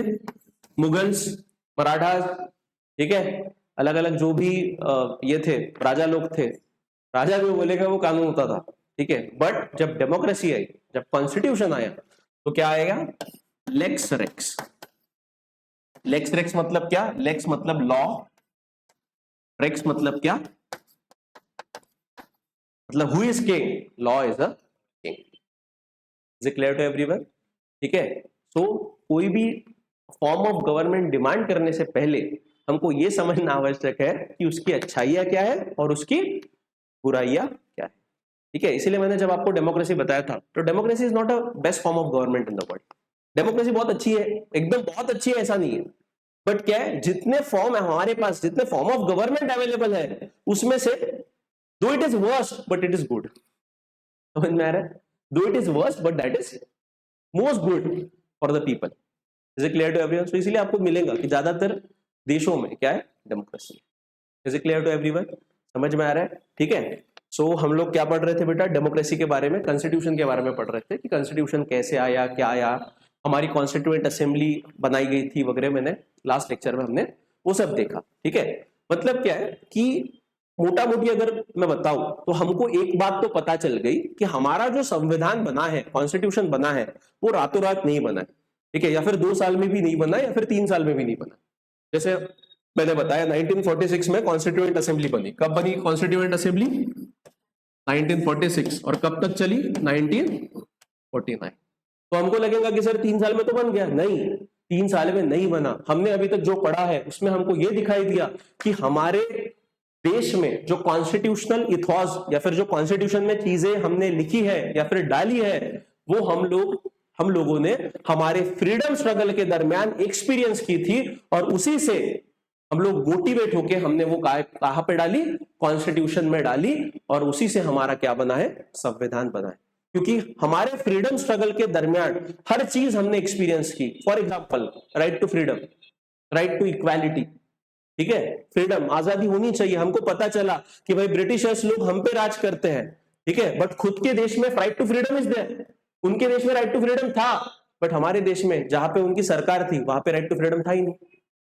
तो हमको यहाँ पे क्या दिखा? ब्रिटिशर्स का डबल स्टैंडर्ड, कि यार अपने देश में ये लोग अपने लोगों को क्या दे रहे? फ्रीडम दे रहे, और यहाँ पे जब राज कर रहे भारत में, यहाँ पे तो किसी भी प्रकार का अधिकार हमारे नागरिकों को नहीं मिल रहा है। मतलब हमारे फ्रीडम फाइटर्स को पता चला कि भाई राइट टू फ्रीडम होना चाहिए, बराबर है, क्योंकि some of our freedom fighters they were studied in British institutions. कहां पे पढ़े थे? ब्रिटिश इंस्टीट्यूशंस में पढ़े थे। For example Savarkar, he was also educated in Britain. उसके बाद तिलक या फिर बाकी के भी जो आप अलग अलग फ्रीडम फाइटर्स देखो तो ज्यादातर फ्रीडम फाइटर्स क्या थे? फॉरेन में पढ़े लिखे थे, उनको पता था कि what are the values which are there in democratic government, बराबर है। तो उनको राइट टू इक्वालिटी होता क्या होता है, freedom of expression, free speech and expression क्यों महत्वपूर्ण है, ये सारी जो चीजें थी ये इनको पता थी। और संविधान बनाते वक्त ये जो इनका अनुभव था पूरे हमारे फ्रीडम स्ट्रगल का, इनका एक्सपीरियंस इन्होंने काय में डाला, कॉन्स्टिट्यूशन बनाते वक्त सारा लगा। Is it clear to everyone? ये चीज पहली बात तो समझी। दूसरी बात, हमारा कॉन्स्टिट्यूशन कुछ ऐसा एकदम जीरो से बनाया गया नहीं है, ठीक है, बट क्या है, it is some of the provisions of our constitutions are borrowed from different constitutions of the world। मतलब दुनिया के अलग अलग कॉन्स्टिट्यूशन से कुछ ना कुछ चीज हमने ली है। अब आपको लगेगा कि सर ये कॉपी किया क्या? नहीं, कॉपी नहीं किया है, क्योंकि वो देश से वो कंसेप्ट लिया हमने, बट उसको भारत में कैसे लागू करना, that was the humongous task, बहुत बड़ा टास्क था। फिर उसको हमारे संविधान निर्माताओं ने प्रॉपरली इंप्लीमेंट किया। As a clear to everyone, जैसे मैंने बताया जो फंडामेंटल राइट का प्रोविजन है, rights in Indian constitution, rights कैसे दिए जाते हैं हमको जो हमारे संविधान में राइट्स दिए गए वो किस हेड के नीचे दिए गए हैं? FR, फंडामेंटल राइट्स, मूलभूत अधिकार। Is it clear to everyone? So fundamental rights दिए गए हैं, तो ऑब्वियस बात है ये भी प्रोविजन हमने किससे लिया? अमेरिकन कॉन्स्टिट्यूशन से। कहां से लिया है? American constitution. अमेरिकन कॉन्स्टिट्यूशन में ये जो फंडामेंटल राइट हमारे कॉन्स्टिट्यूशन में लिखा गया है उसी का जिक्र उसमें लिखा गया है बिल ऑफ राइट्स। इसमें लिखा गया बिल ऑफ राइट्स। एक तो अमेरिकन कॉन्स्टिट्यूशन से हमको एक प्रेरणा मिली कि हमारे भी संविधान में क्या होना चाहिए, लोगों के हित का संरक्षण करने के लिए प्रोविजंस होने चाहिए। उसी को हमने क्या बोला? FR। So first motivation which we got regarding rights in the constitution was from American constitution, and second motivation which we got for this was from French constitution। ठीक है, राइट, इक्वालिटी, फ्रीडम, लिबर्टी, ये values जो थे ये French revolution के दरमियान propagate हुए थे। तो हमको लगा कि नहीं भाई, एक तो अमेरिकन कॉन्स्टिट्यूशन और फ्रेंच कॉन्स्टिट्यूशन, इनका दोनों का कंबाइन करके क्या बनाते हैं? FR बनाते हैं। और ऐसे FR बनाते हैं कि जो हमारे देश में लागू किए जा सके। Is it clear to everyone? और जो भी हमको ये अधिकार मिले हैं जिनको फंडामेंटल राइट कहा जाता है, मूलभूत अधिकार कहा जाता है, ये फंडामेंटल राइट एब्सोल्यूट नहीं है। एब्सोल्यूट मतलब क्या? एकदम, अब जैसा मेरे को आजादी है तो मैं क्या आपको गाली बोल सकता हूं क्या? नहीं। मैं प्रधानमंत्री जी को कुछ भी बोल सकता हूं क्या? नहीं। ठीक है, ऐसा नहीं है। मतलब क्या? Fundamental right, freedom is there to me, freedom is there to every citizen of country, but there are reasonable restriction, बराबर है, देयर आर रीजनेबल रेस्ट्रिक्शंस, कुछ रेस्ट्रिक्शंस है, ठीक है, और वो होना भी चाहिए। बिकॉज कोई भी चीज अगर एकदम अनलिमिटेड आपको देगी, क्या हो जाएगा? उसका गलत इस्तेमाल होने के चांसेस बहुत ज्यादा है। और उसी प्रकार अगर यहाँ पे भी अनलिमिटेशन रहता, यहाँ पे भी रहता कि ऐसा लिखा रहता कॉन्स्टिट्यूशन में कि भाई नागरिकों को जो अधिकार मिले हैं पूरे एब्सोल्यूट है, कैसा भी इस्तेमाल करो, तो क्या होता? रास्ते पर दंगे फसादी दिखते, एक लीडर दूसरे लीडर को गाली मारता, दूसरा लीडर तीसरे लीडर को गाली मारता, लोग भी एक में को गाली मारते, सब समाज पूरा बिखर जाता, बराबर है। मतलब क्या? मूलभूत अधिकार है, फंडामेंटल राइट है हमको, बट उस पर क्या है? रेस्ट्रिक्शंस है। कैसे रेस्ट्रिक्शंस है? रीजनेबल। मतलब ऐसे कोई भी सरकार आके आपके अधिकारों का हनन नहीं कर सकती, आपसे आपके अधिकार छीन नहीं सकती। अगर वो सरकार अगर आपसे आपके अधिकार छीन रही है तो उसको वैलिड रीजन देना पड़ेगा, वैलिड रीजन। और वो वैलिड रीजन अगर आपको पटता है तो ठीक, अगर नहीं पटता है कहां पे जा सकते हो? Supreme court. Is it clear to everyone? That is known as reasonable restriction, that is known as reasonable restriction. नहीं पता है लिख लो, ठीक है। Is it clear to everyone? Reasonable restriction मतलब समझा, ठीक है। Is it clear to? Sakshi समझा, ठीक है। इसके बाद अभी राइट्स इन इंडियन कॉन्स्टिट्यूशन, तो अभी मैंने बताया मतलब क्या, our constitution has been, some of the provisions in our constitution has been borrowed from number of different constitution which were present at that time in the world। पहली बात। और दूसरा, जो भी ब्रिटिशर्स ने, अब ब्रिटिशर्स ने सारा गलत किया ऐसी बात नहीं, कुछ चीज ब्रिटिशर्स ने अच्छी भी की है, ठीक है, और कुछ कानून भी ब्रिटिशर्स ने अच्छे लाए। जैसा one of the important law which Britishers bought when we were under the British rule was government of India act 1935। कौन सा कानून था? गवर्नमेंट ऑफ इंडिया एक्ट 1935 है द मोस्ट इंपॉर्टेंट लॉ, और बहुत सारे प्रोविजंस हमने इसमें से भी हमारे संविधान में डाले। Is it clear to everyone? तो इतना मतलब क्या है कि हमारा कॉन्स्टिट्यूशन बहुत सारी चीजों से बना हुआ है, ठीक है, और हाईली एनरिच्ड है। जो जो अच्छा हमको लगा वो हमने लिया, ठीक है। तो ये दूसरी चीज। और तीसरी चीज कि कॉन्स्टिट्यूशन का ऑथेंटिसिटी, बराबर है, कोई भी चीज एक्सेप्ट करना है, बराबर है, तो उसका ऑथेंटिक होना, प्योर होना बहुत आवश्यक होता है, और तभी जाके लोग उसको एक्सेप्ट करते हैं, ठीक है। तो ये जो कॉन्स्टिट्यूशन बनाने वाले लोग कैसे थे ये भी मैटर करता है। कोई आंडू पांडू थे क्या? नहीं। कोई आंडू पांडू था क्या? नहीं भाई, रास्ते पर चल भाई, तू अच्छा लग रहा है, आजा बैठ जा, नहीं, ऐसा नहीं हुआ। कौन थे? The people who form our constitution were distinguish, कोई प्रोफेसर था, कोई लॉयर था, कोई बैरिस्टर था, ठीक है, and their participation in Indian freedom struggle was prevalent and they were popular among the masses, बराबर, एक्सेप्टेड थे, लोगों में उनकी एक्सेप्टेंस था। पंडित नेहरू, तो उस टाइम के लोग भगवान समझते थे, ठीक है। दूसरा पंडित नेहरू, डॉक्टर बी.आर. आंबेडकर, मतलब जो जो अलग अलग नेता जिन्होंने हमारे कॉन्स्टिट्यूशन बनाए हैं, सरदार वल्लभ भाई पटेल, ठीक है, फिर अपने सर्वपल्ली राधाकृष्णन, फिर कौन, हाँ, अलग अलग थे, अब याद नहीं आ रहा है। तो मतलब क्या है, डिफरेंट लीडर्स वर देयर, और जितने भी लीडर्स थे, मेजर लीडर्स कहा के थे, इंडियन फ्रीडम स्ट्रगल से उभरे हुए थे, और इनका एक्सेप्टेंस हमारे समाज में था, और लोगों का इनका एक एप्रिसिएशन था कि नहीं भाई, ये बंदा कर रहा है ना, तो ये देश के लिए भलाई करेगा। That was the perspective of people. So जब इन्होंने कॉन्स्टिट्यूशन बनाया तो लोगों ने भी क्या किया, हंसते हंसते एक्सेप्ट किया कि नहीं भाई, हमारे नेता ने बनाया ना, तो कुछ ना कुछ तो अच्छा होगा, क्योंकि इतना ट्रस्ट था उस टाइम पे कि नहीं भाई, जो नेता बोलेगा वो देश के भले के लिए बोलेगा। दैट वाज द पर्सपेक्टिव, और वैसा किया भी उन लोगों ने।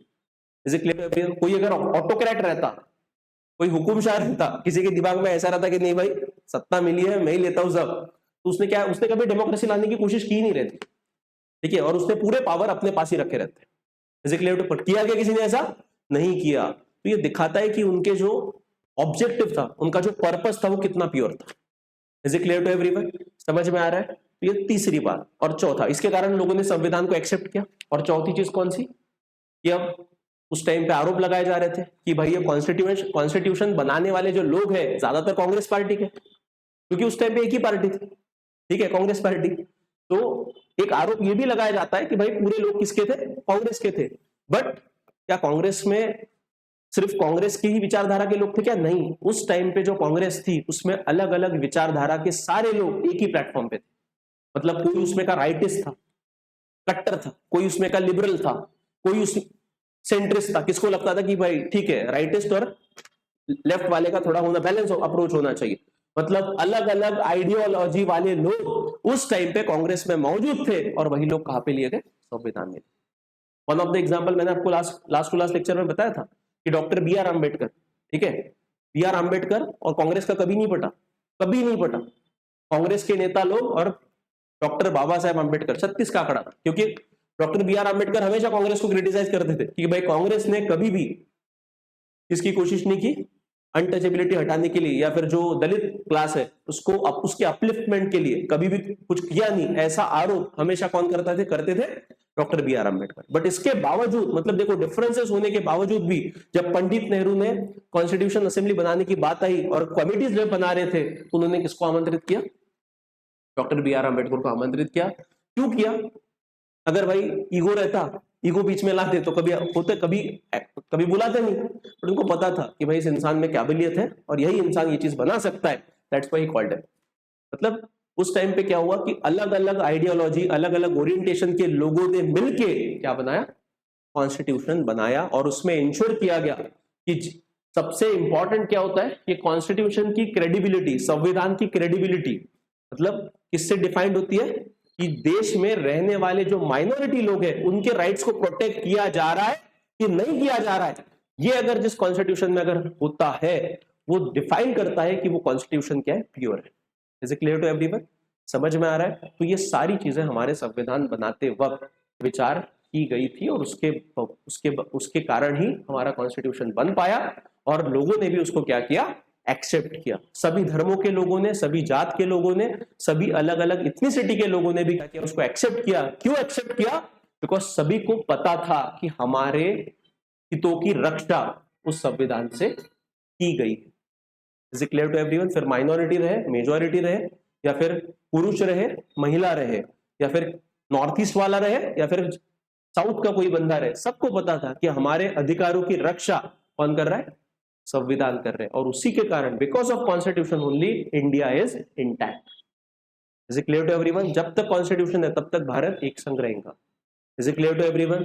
समझ में आ रहा है? तो ये सारी चीजें क्या डिफाइन करती है? कॉन्स्टिट्यूशन ऐसे कैसे बनना चाहिए और हमारा कैसे बना, ये डिफाइन करता है कि कॉन्स्टिट्यूशन की एक्सेप्टेबिलिटी उस हिसाब से की गई। ठीक है, समझा? यहां तक हमने लास्ट क्लास में पूरा देख लिया था। किसी को कुछ डाउट है ऑनलाइन में? किसी को डाउट है यहाँ पे? साक्षी समझ ला, ठीक है, आपको समझ रहा है, ठीक है। उसके बाद अब देखो, आज हमारा जो टॉपिक है that is we have to talk about rights in Indian constitution. कि सब भारत के संविधान में क्या है? राइट्स है। जो राइट्स हमारे संविधान में लिखे गए उसको क्या बोला जाता है? Fundamental rights. ठीक है, मूलभूत अधिकार, ऐसे अधिकार कि जो आपसे कोई भी छीन नहीं सकता है। ठीक है, और छीनने की अगर कोशिश होती है तो आपको क्या अधिकार है? आप डायरेक्टली कहां पे जा सकते हो? सुप्रीम कोर्ट या फिर high court. Is it clear to everyone? Directly आप जा सकते हो। ठीक है, सो पहले अभी इसमें हमको क्या क्या देखना है स्पेसिफिकली? ये जो फंडामेंटल राइट है ये हमारे कॉन्स्टिट्यूशन के पार्ट 3 में आता है। किसमें आता है? पार्ट 3 में आता है। Part 3 of the constitution of India lists the fundamental right and also mentions the limits on this right. मतलब क्या? लिमिटेशन क्या है, बहुत इंपॉर्टेंट है। और लिमिटेशन कैसे होने चाहिए? Reasonable restriction. लिमिटेशन का मतलब क्या है? कि कंट्रोल करना। कंट्रोल कैसे होना चाहिए? रीजनेबल रेस्ट्रिक्शन के साथ। सरकार आर्बिट्री मैनर में, मतलब मान लो मेरी सरकार है, मुझे लगता है कि आपको जो बोलने का अधिकार है वो नहीं मिलना चाहिए, तो कल जाके अगर मेरी सरकार ने बोल दिया लोग फालतू का बड़बड़ कर रहे, बैन कर दो सबका, क्या हो जाएगा? आर्बिट्री हो गया। आर्बिट्री मतलब क्या? मन में आया करके मैंने लगा दिया। चलेगा क्या? नहीं चलेगा।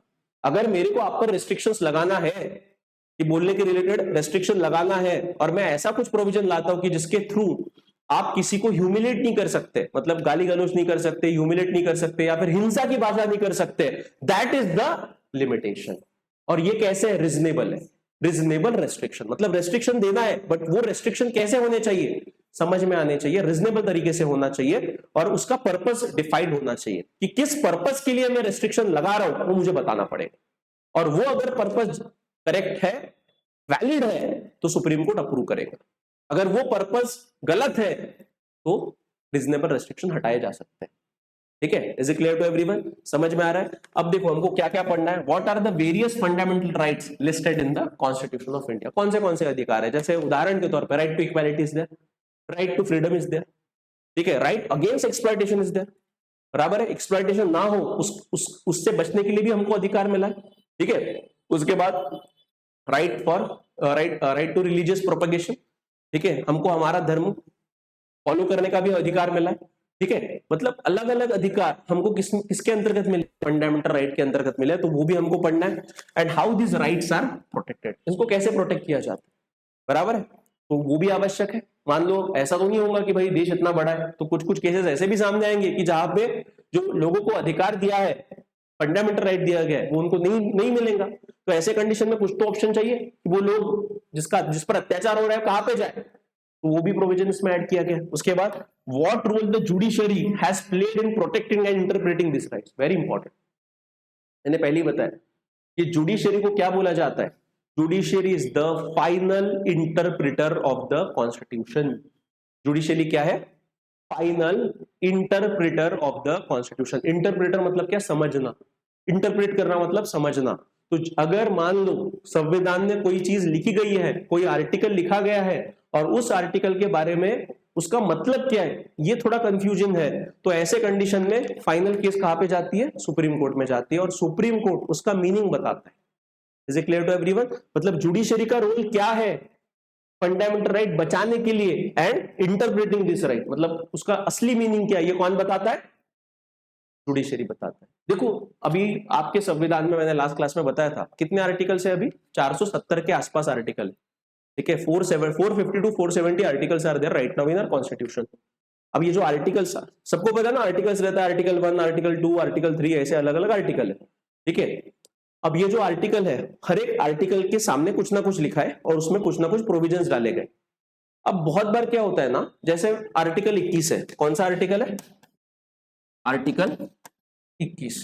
अब आर्टिकल 21 में क्या लिखा गया है, right to life and liberty. क्या लिखा गया, right to life and liberty, ठीक है। तो इतना ही लिखा है और थोड़े बहुत प्रोविजंस ऐड किए गए। अब right to life and liberty में भाई इसका मतलब क्या है, ठीक है। अब मतलब पढ़ने के बाद मतलब क्या पता चलता है कि जीने का अधिकार है और आजादी का अधिकार है, दैट्स इट, ठीक है। बट आजादी कैसी, किस लेवल तक, ये भी पता होना चाहिए। जीने का अधिकार कैसा, जीना मतलब क्या होता है, तो वही रास्ते पे भिखारी भी जीता है, हाँ रास्ते पर भिखारी भी जीता है, किसी इंसान को हफ्ते में 1 बार 2 बार खाना मिला वो भी जीता है, ठीक है। कोई इंसान घर ना होने के बावजूद भी जीता है, ठीक है। समझ में आ रहा है, मतलब जीने के अलग अलग तरीके हैं। तो अभी यहाँ पे सिर्फ right to life and dignity, right to life and liberty बोला गया। अब इसको समझना कि भाई ये आर्टिकल 21 के अंतर्गत क्या क्या आता है, ये समझने के लिए किसके पास जाना पड़ेगा, सुप्रीम कोर्ट। तो बहुत सारे केसेस आपको मिलेंगे, ठीक है, बहुत सारे केसेस मिलेंगे कि जहां जहां पे लोगों को लगा है कि उनके फंडामेंटल राइट का वायलेशन हुआ है, तो वो लोग कहां पे गए, सुप्रीम कोर्ट में गए कि देखो भाई इन्होंने बोला है संविधान में लिखा राइट टू लाइफ, तो राइट टू लाइफ में क्या है, मेरे को 2 वक्त की रोटी मिल गई मतलब बहुत हो गया क्या, नहीं। तब फिर किसने बताया, सुप्रीम कोर्ट ने बताया कि राइट टू लाइफ मतलब सिर्फ लाइफ नहीं, डिग्निफाइड लाइफ। कैसी लाइफ, इज्जत का जीना होना चाहिए, डिग्निटी होनी चाहिए जीते वक्त, मतलब क्या, प्रॉपर उसके पास 2 वक्त की रोटी होनी चाहिए, अन्न वस्त्र निवारा होना चाहिए, बेसिक फैसिलिटीज, बेसिक चीजें उसको होना चाहिए, मतलब ये चीजें इंश्योर करना आवश्यक है। समझ में आ रहा है। सो क्या होता है ना, ये आर्टिकल में जो चीजें लिखी रहती है जिससे हम लोग मीनिंग निकालते हैं, इस मीनिंग को कहा जाता है एक्सप्लिसिट मीनिंग।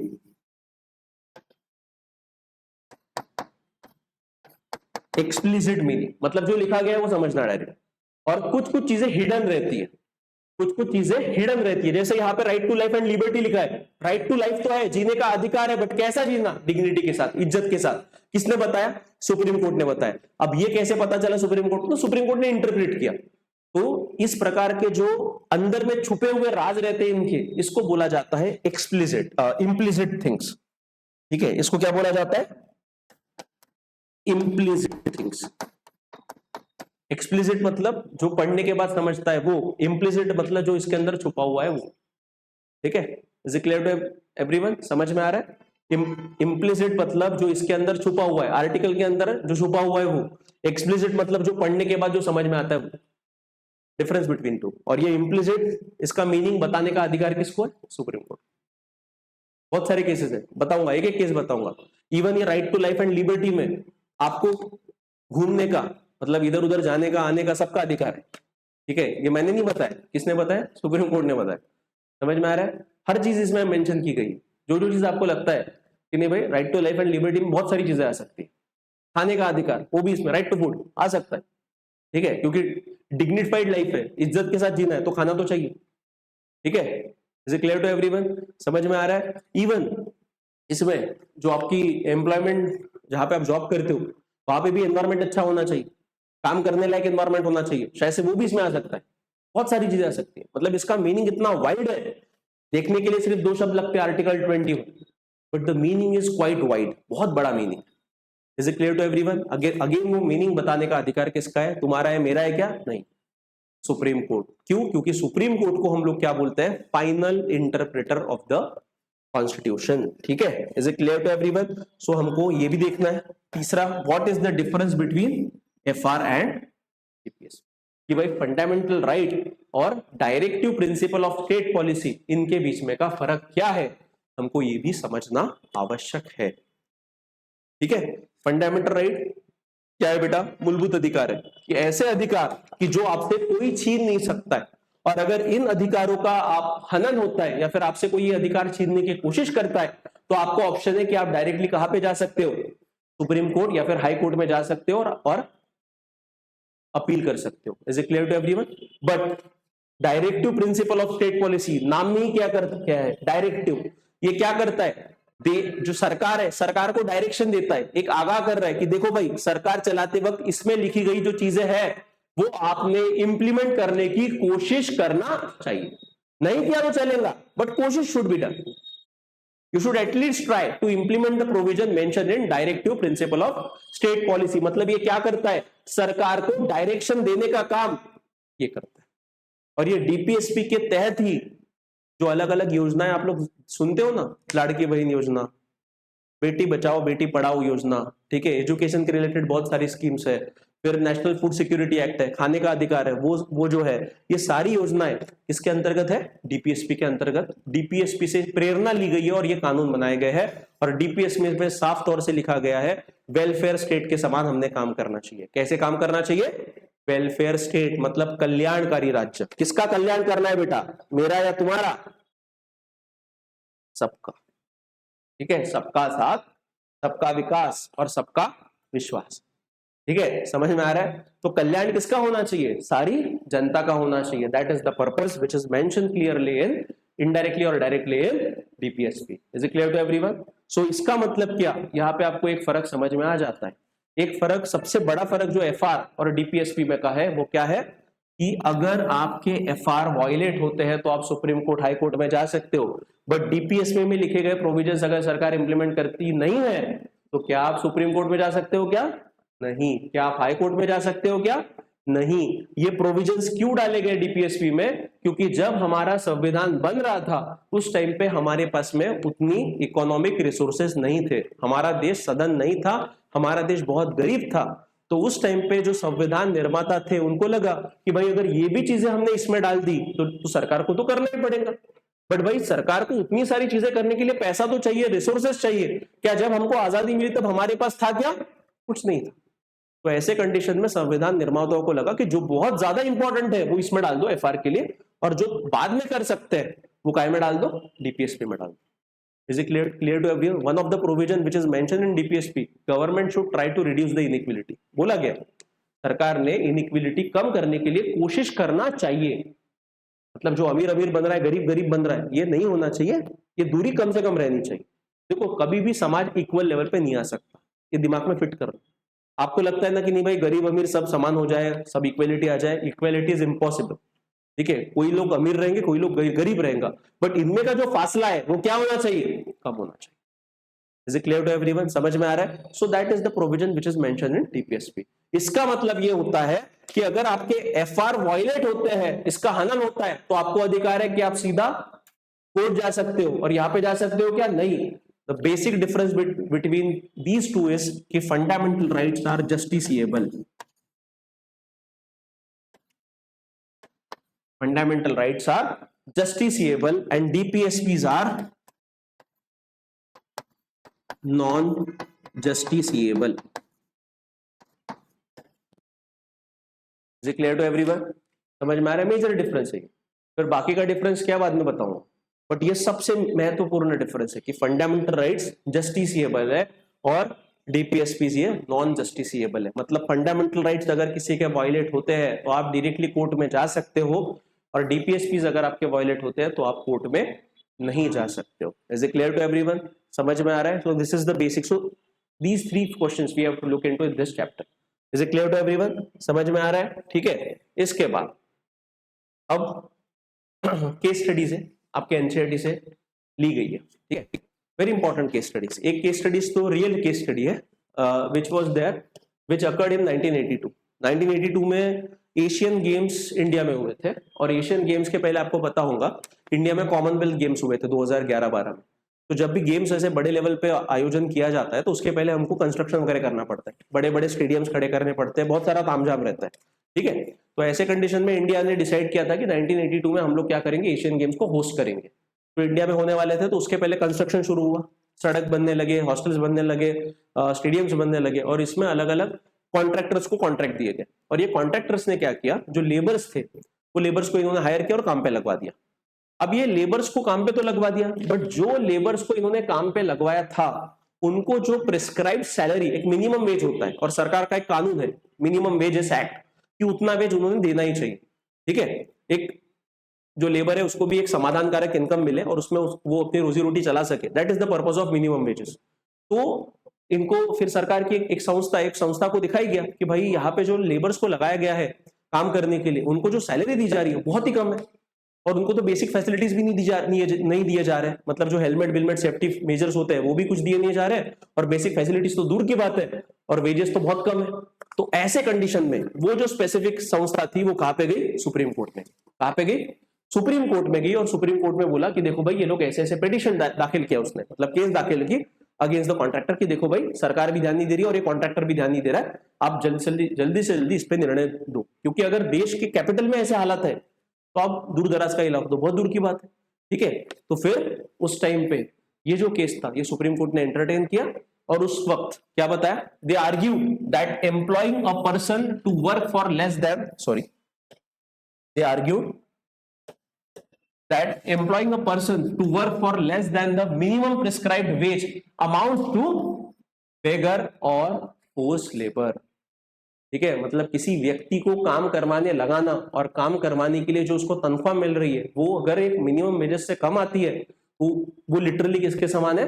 बेगर या फिर फोर्स लेबर। मतलब बेगर मतलब क्या? स्लेव के समान, ठीक है, कि भाई उसको काम करवाने को लगवाया जाता है पर उसको इनकम कुछ नहीं मिलता, दैट इज बेगर। और दूसरा फोर्स लेबर मतलब जबरन काम करवाने समान ही है, ठीक है। बेगर और force labour which is violation of the fundamental rights against exploitation है।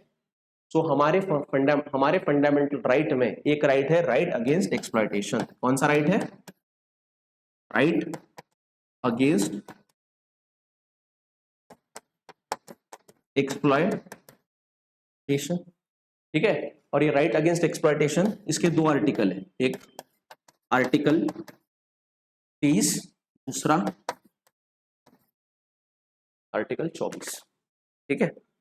एक आर्टिकल 23 और दूसरा आर्टिकल 24। उसमें साफ तौर से मेंशन किया गया है आर्टिकल 23 में कि भाई किसी भी व्यक्ति से आप बेगर या फिर फोर्स लेबर नहीं करवा सकते, ठीक है। Is it clear to everyone? और अगर मिनिमम सैलरी देना पड़ेगा आपको, अगर उससे कम मिलता है तो वो भी व्यक्ति या फिर उसके बिहाफ में कोई दूसरा व्यक्ति केस दाखिल कर सकता है, ठीक है। Is it clear to everyone? अब यहाँ पे देखो बेटा, काम करने वाले कौन थे? गरीब लेबर थे। उनको पता था क्या होता है फंडामेंटल राइट? नहीं पता था, उनको जानकारी नहीं थी, अवेयरनेस ही था, ठीक है। अवेयरनेस नहीं था, मतलब संविधान के बारे में, संविधान तो बहुत दूर की बात है, संविधान क्या है किसी को मतलब उनको पता ही नहीं था, तो फंडामेंटल राइट तो बहुत दूर की बात होगी।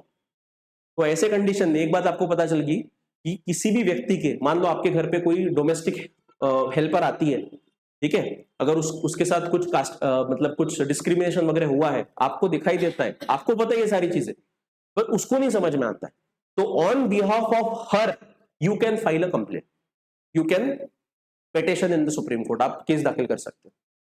क्योंकि क्या है, जो व्यक्ति है उसको नहीं समझ में आ रहा तो उसके बिहाफ में आप कर सकते हो, that is allowed in the case of fundamental right. यहां पे किसने केस दाखिल किया? जो संस्था थी उसने केस दाखिल किया, किसके लिए? लेबर जो थे उनके लिए।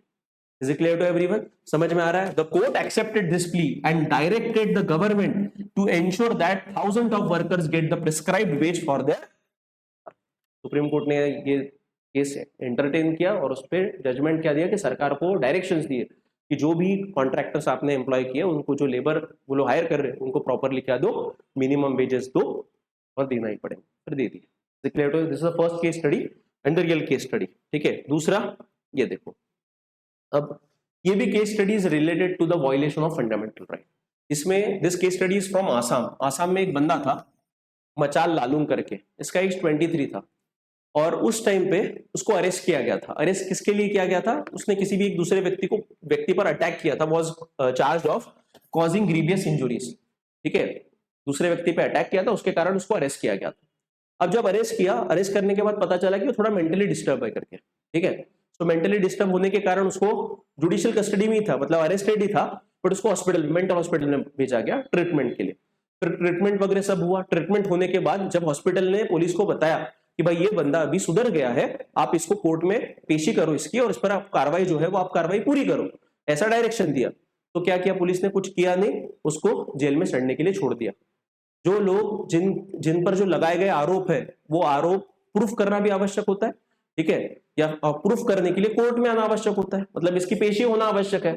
बट इस बंदे की ये क्या नाम था, मचाल लालू, इस बंदे की 50 साल तक पेशी नहीं हुई।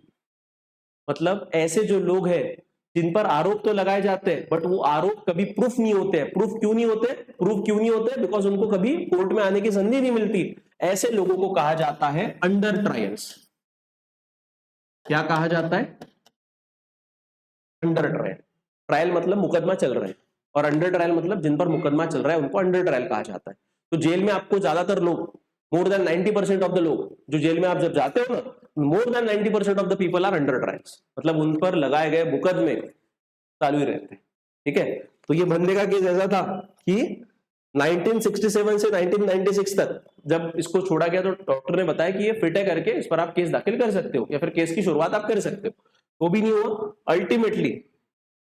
Ultimately Machal Lalu remained in judicial custody. Machal Lalu was released in July 2005। कितने साल बेटा? जब इसकी रिहाई हुई तब इसका एज कितना था? 77। और जब इसने क्राइम कमिट किया था, ऐसा आरोप लगाया था, तब इसका एज कितना था? 23। 77 में से 23 माइनस करो, कितने साल जेल में था? 4 years. He spent 54 years under custody during which his case never came up for, कभी हियरिंग के लिए आई। समझ में आ रहा है? एक कोट है, justice delayed is justice denied. अगर जस्टिस डिले होता है तो एक प्रकार का क्या है वो, कि जस्टिस डिनाई किया गया, न्याय नहीं मिला। Is it clear to everyone? समझ में आ रहा है? ठीक है।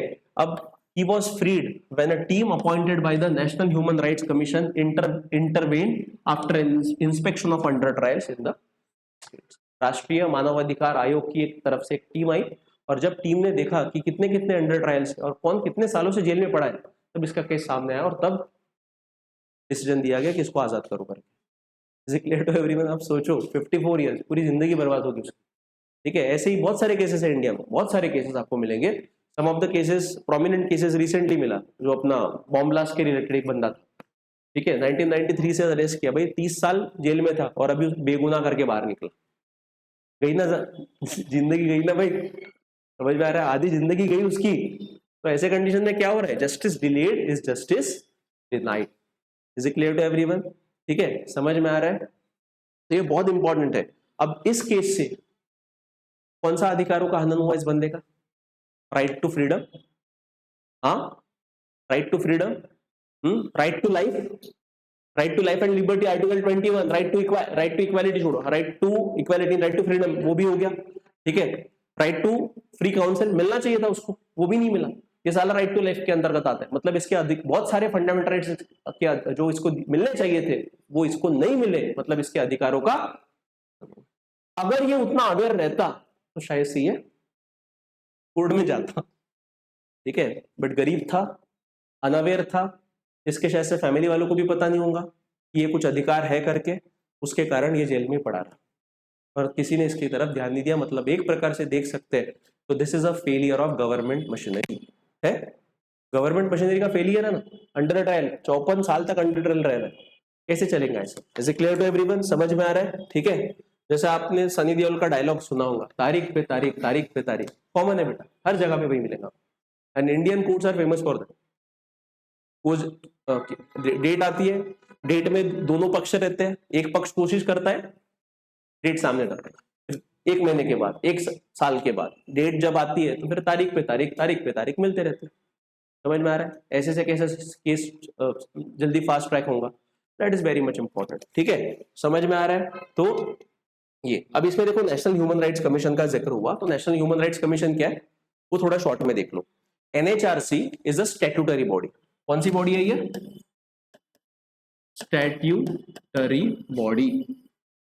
मैंने पहले बताया आपको 2 प्रकार की बॉडीज होती है, एक होती है कॉन्स्टिट्यूशनल बॉडी और दूसरी होती है स्टैट्यूटरी बॉडी। कॉन्स्टिट्यूशनल बॉडीज मतलब कौन सी? जिनका जिक्र संविधान में है, ऐसी बॉडीज को क्या बोला जाता है? Constitutional body. मतलब जिनके अधिकार संविधान से आते हैं, ऐसी बॉडीज को कॉन्स्टिट्यूशनल बॉडीज कहा जाता है। और जो बॉडीज कानून के अंतर्गत बनाई गई है उन बॉडीज को क्या कहा जाता है? Statutory bodies. अब जैसा ये नेशनल ह्यूमन राइट्स कमीशन है, ये जो आयोग है मानवाधिकार आयोग, इसका निर्माण संविधान में कहां पे भी लिखा नहीं गया है। ठीक है, तो ये इसका निर्माण कब किया गया? तो इसका निर्माण 1993 में किया गया। कब किया गया? 1993 में किया गया। और कौन से कानून के अंतर्गत? Protection of human rights act 1993 ये कानून पास किया गया और इस कानून के अंतर्गत ये कमीशन की निर्मित की गई। ठीक है, इसीलिए ऐसी प्रकार की जो बॉडीज है जो किसी कानून के अंतर्गत बनाई जाती है, इसीलिए इनको क्या कहा जाता है? Statutory bodies. क्या कहा जाता है? Statutory bodies. समझा? ठीक है, बेसिक फर्क, एक स्टैट्यूटरी बॉडीज है और दूसरी कॉन्स्टिट्यूशनल बॉडीज। कॉन्स्टिट्यूशनल बॉडीज कहां पे है? कॉन्स्टिट्यूशन में जो लिखी गई है, जिनको अधिकार कॉन्स्टिट्यूशन से मिलता है, that is known as a constitutional bodies. और स्टैट्यूटरी बॉडीज, इनको अधिकार कहां से मिलता है? कानून के अंतर्गत जो संस्थाएं बनाई जाती है उनको क्या कहा जाता है? स्टैट्यूटरी बॉडीज को बोला जाता है। Is it clear to everyone? देखो बेसिक डिफरेंस है, समझने में कुछ एकदम रॉकेट साइंस नहीं है, these are the basic things. ठीक है, सो क्या है? इट एंश्योर्स, क्या काम है नेशनल ह्यूमन राइट्स कमीशन का? अब मानवाधिकार आयोग है, नाम में ही मानवाधिकार आयोग है, मतलब क्या? मानव के अधिकार है जो एक हर इंसान को मिलने चाहिए, वो अधिकार मिलाने की प्रक्रिया में ये लोग क्या करते हैं? कोशिश करते हैं। ठीक है, अब इसमें सब लोग आते हैं, सब, क्रिमिनल भी आएगा, ये ध्यान में रखना, क्रिमिनल भी आता है बड़ा, क्योंकि क्रिमिनल के भी क्या है, वो भी एक मानव है, उसके भी कुछ अधिकार है, भले ही उसने गुनाह किया है बट तब भी उसके अधिकार और उसको उसके अधिकार मिलना चाहिए। उदाहरण के तौर पे जेल के अंदर की कंडीशन बहुत खराब रहती है, बहुत खराब रहती है, मतलब खाने के लिए अच्छा नहीं मिलता, जो भी अनाज रहता है सड़ा हुआ रहता है, कभी कभार लैट्रिन्स एकदम गंदे रहते हैं, फंगल इन्फेक्शन वगैरह वेरी कॉमन। ठीक है, और प्रॉपर लाइट नहीं रहती है, सनरेज वगैरह नहीं मिलते हैं, तो ऐसे कंडीशन में ये जो लोग रहते हैं क्रिमिनल्स, ये भी क्या करते हैं? कोर्ट में अर्जी दाखिल करते हैं कि हमारे अधिकारों का हनन हो रहा है, हमको मानवाधिकार नहीं मिल रहा है। तो ये लोग क्या करते हैं ना, नेशनल ह्यूमन राइट्स कमीशन वालों का काम रहता है जेल का भी इंस्पेक्शन करें, जेल में जाते हैं और इंस्पेक्ट करते हैं कि भाई सब चीज बराबर मिल रही कि नहीं मिल रही। ठीक है, होना चाहिए, क्योंकि क्या है, मानव है तो मानव को अधिकार कुछ रहेंगे, और मानव अधिकार का संरक्षण करना किसकी जिम्मेदारी होती है?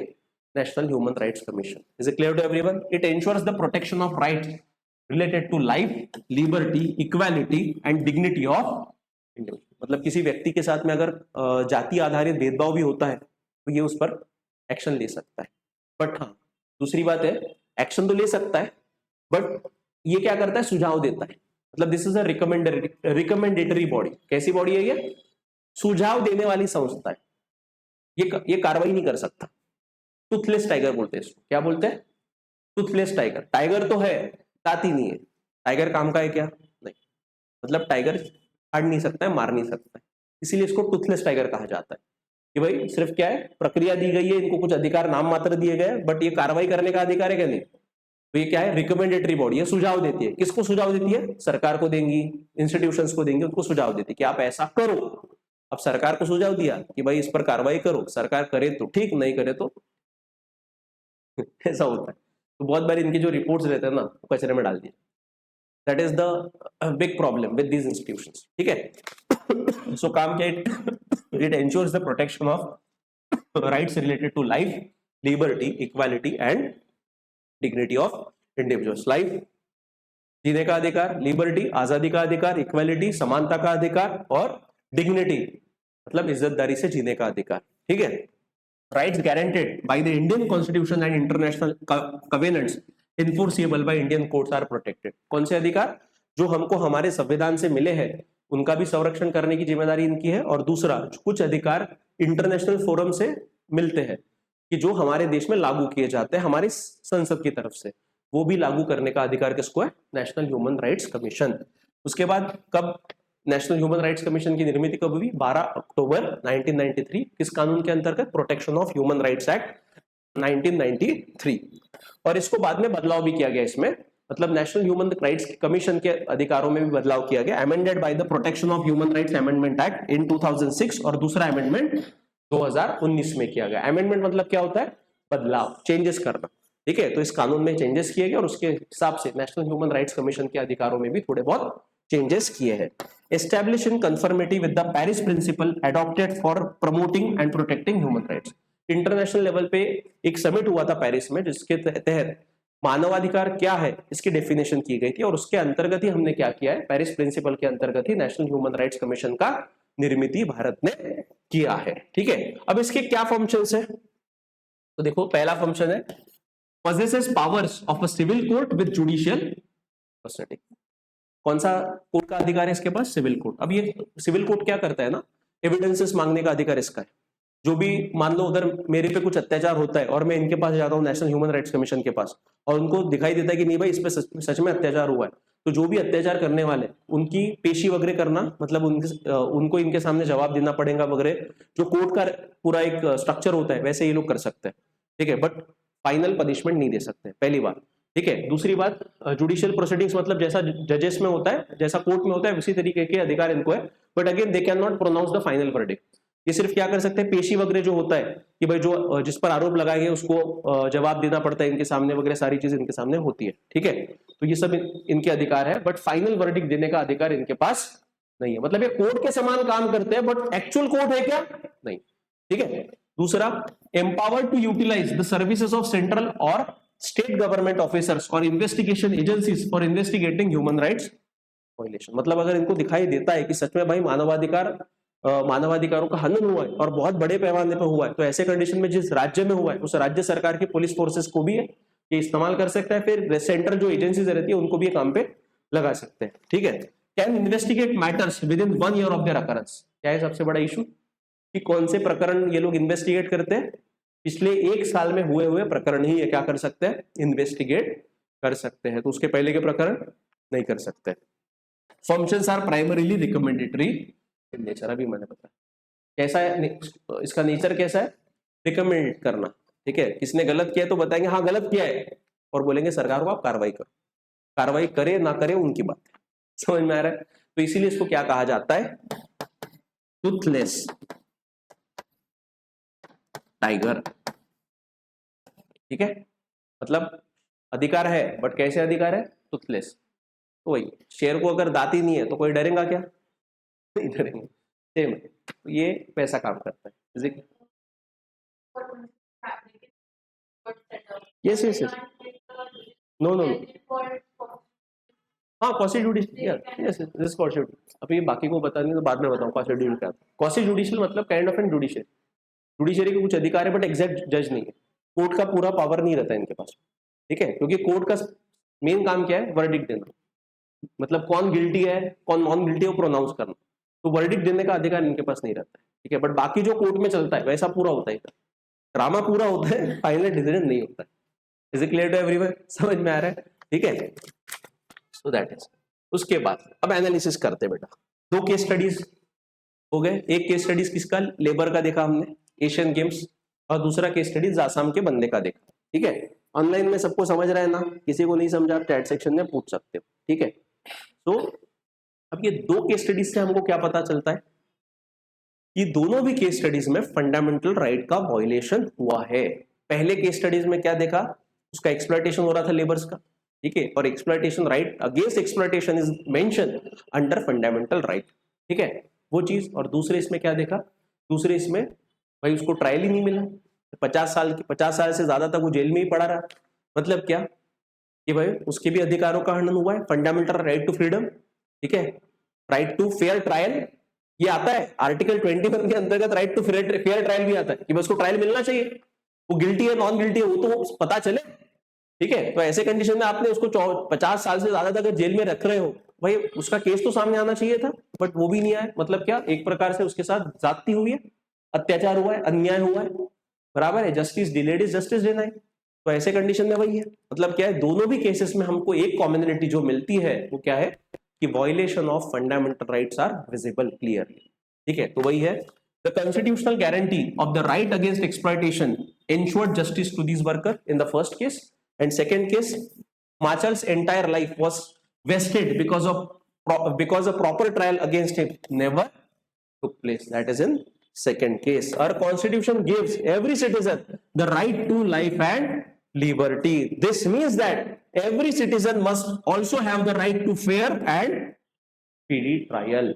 मतलब जो सेकंड केस है बेटा, ये सेकंड केस में उसके कौन से फंडामेंटल राइट का वायलेशन हुआ है, आर्टिकल 21, ठीक है। क्योंकि क्या बोला है, right to life and liberty में क्या आता है, means that every citizen must also have the right to fair and speedy trial, fair trial मिलना चाहिए, ठीक है, और स्पीडी ट्रायल होना चाहिए, जल्दी से जल्दी केस सॉल्व होना चाहिए, ताकि भाई जिस पर आरोप लगाए उसको सजा हो, या फिर जो आरोप लगाए वो गलत है तो उसको फ्रीडम मिले, is it clear to everyone? समझ में आ रहा है? मतलब दूसरे केस में, ये हिमाचल के केस में आर्टिकल 21 का वायलेशन हुआ है, और जो पहला केस है उसमें कौन से आर्टिकल का वायलेशन हुआ है? आर्टिकल 23 का violation. Is it clear to everyone? समझ में आ रहा है? ठीक है, सो यहां तक क्लियर है? आपका होमवर्क है घर पे जाना, आर्टिकल 21, आर्टिकल 23, 24, जितने भी फंडामेंटल राइट है सारे पढ़ लो। समझेगा नहीं समझेगा बात की बात है, पढ़ के तो आओ। जब मैं बताऊंगा तो आपके दिमाग में तो बत्ती लगेंगी, नहीं भाई आर्टिकल 14 बोल रहे तो इक्वालिटी होगा, आर्टिकल 18, आर्टिकल 19 बोल रहे तो राइट टू फ्रीडम होगा, आर्टिकल 21 होंगे तो right to life and liberty होगा। बराबर है, दिमाग में होना चाहिए। एक ऐप है, I don't remember the app, जिसमें आर्टिकल्स पूरे, कोई भी आप आर्टिकल डालो आपको पूरा एक्सप्लेनेशन मिल जाता है वहाँ पे। तो I will share the link of that app. ठीक है, आपको किताब खरीदने की जरूरत नहीं है, मतलब कोई भी आर्टिकल आपको नहीं समझा तो सीधा उस ऐप में डालो, आपको वो आर्टिकल, सिर्फ पूरे आर्टिकल की लिस्ट है उसमें आपको मिलेगी, और उससे रिलेटेड जो केसेस है वो भी मिल जाते हैं। ठीक है, बट उसमें उतना डिटेल में अभी मत जाओ, सिर्फ आर्टिकल देखो, आर्टिकल पढ़ो क्या है क्या नहीं, उतना भी समझ में आ गया तो भी सफिशिएंट है। फिर जब डिटेल में देखेंगे तो one by one we will study thoroughly कि what are the cases under this, क्या है क्या नहीं। अभी तो मैं सिर्फ ऊपर ऊपर से बता रहा हूँ। Is it clear to everyone? ठीक है, ये सिर्फ बेसिक चल रहा है अपना, ऐसा मत समझो कि आर्टिकल नहीं सर आपने बता दिया हो गया काम, ऐसा नहीं है, बहुत डिटेल में जाना पड़ता है।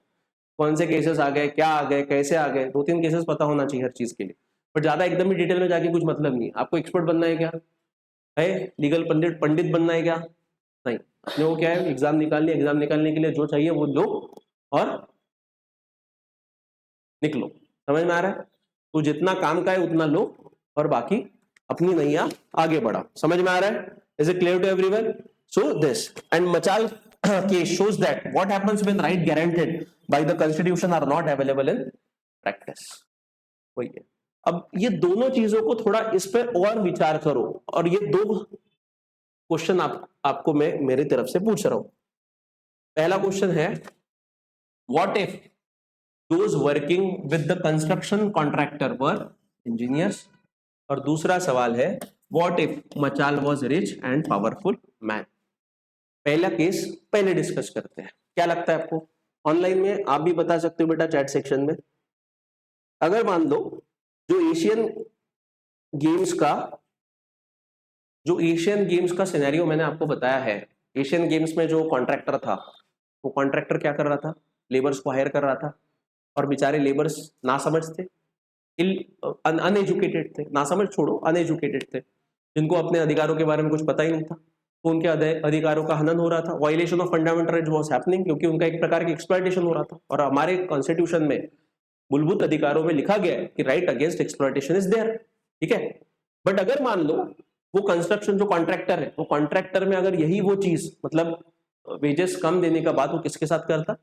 इंजीनियर्स के साथ करता, तो क्या होता? What if those working with the construction contractor were engineer, मतलब लेबर के जगह पे इंजीनियर को डाल दो, सेम बाकी कंडीशन सेम, कि वेजेस इंजीनियर को बहुत कम मिलेगा, जितना होना चाहिए उससे कम मिल रहा है, सारी चीज, तो क्या होता? क्या वो काम बंद कर देते? ठीक है, और अगर मान लो ठीक है काम बंद कर देते, that is the last option, उसमें भी एक केस, उसमें भी एक एडिशनल पॉइंट डाल रहा हूं कि ऐसा कंसिडर करो कि बेचारे जो इंजीनियर थे गरीब घर से थे, कि जिनके ऊपर उनका पूरा परिवार चलता था, तो फिर क्या होता? क्योंकि उनके पास तब तो काम बंद करने का ऑप्शन नहीं था। ये काम बंद करना मतलब सैलरी कमाना, क्या रहता ऑप्शन? ऑनलाइन। अबे सबसे पहले दिमाग को दौड़ाओ, इंजीनियर है, कैसा बना इंजीनियर? एक डिग्री से बना क्या?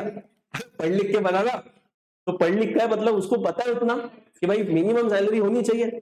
हाँ, तो मतलब क्या, सबसे पहली चीज कि इंजीनियर इज एजुकेटेड।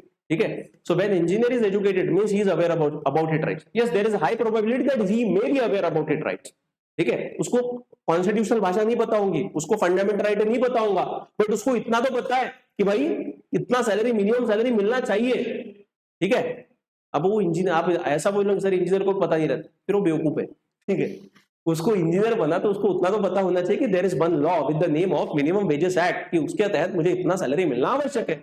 मतलब क्या, एजुकेटेड है तो अवेयर रहता तो अपने अधिकारों की बात करता, और अगर अधिकारों की बात कॉन्ट्रैक्टर सुनता तो ठीक था, अगर कॉन्ट्रैक्टर नहीं सुनता तो वो डायरेक्टली कहां पे जाता? सुप्रीम कोर्ट में पिटीशन दाखिल करते, क्योंकि एक तो इंजीनियर नहीं रहेगा, कम से कम 50-100 इंजीनियर रहेंगे तो वो मिलके क्या करते, अपने पास के 1000 रुपए निकालते और सुप्रीम कोर्ट में चले जाते और पिटीशन फाइल करते, कोई लॉयर हायर करते और पिटीशन फाइल करते कि भाई देखो ये जो कॉन्ट्रैक्टर है हमको इतना इतना कम सैलरी दे रहा है, जो मिनिमम वेजेस के अंतर्गत बहुत कम है, और इसके कारण हमारे साथ एक प्रकार का एक्सप्लॉयटेशन किया जा रहा है। वो ऐसा अगर वो करता तो क्या होता, केस जल्दी सॉल्व हो जाती और इंजीनियर्स को उनका प्रॉपर पेमेंट जो रहता वो मिल जाता। But again what is important, education awareness, that is the most important thing. और बेचारे लेबर होने के कारण they were uneducated and second they were not aware regarding their rights, और कोई बताने वाला भी नहीं था उनको कि उनके अधिकार क्या है क्या नहीं करके। Is it clear to everyone? समझ में आ रहा है? सो अगर पहला सिनेरियो रहता तो शायद से कंडीशन कुछ डिफरेंट रहती। ऐसा भी होता कि वो कंस्ट्रक्शन कॉन्ट्रैक्टर उनको सैलरी कम नहीं देता, क्योंकि उसको पता है कि भाई मैं तो साइट में नहीं रहने वाला हूँ, साइट पे कौन रहने वाले, इंजीनियर रहने वाले, तो भाई इनको ज्यादा सैलरी दो, मतलब क्या प्रॉब्लम इस वक्त। समझ में आ रहा है? तो कॉन्ट्रैक्टर लोग होशियार रहते हैं, कॉन्ट्रैक्टर लोग इंजीनियर की सैलरी बराबर रखते हैं, क्योंकि उनको पता है कि वही साइट पे पूरा मैनेज करने वाला वही बंदा है, ठीक है, और लेबर से काम करने वाला वही बंदा है। तो ऐसे कंडीशन में उसको नाराज करना कभी कॉन्ट्रैक्टर को पुराया नहीं रहता। सबसे पहले तो बात यही पे आती है, ठीक है, समझ में आ रहा है?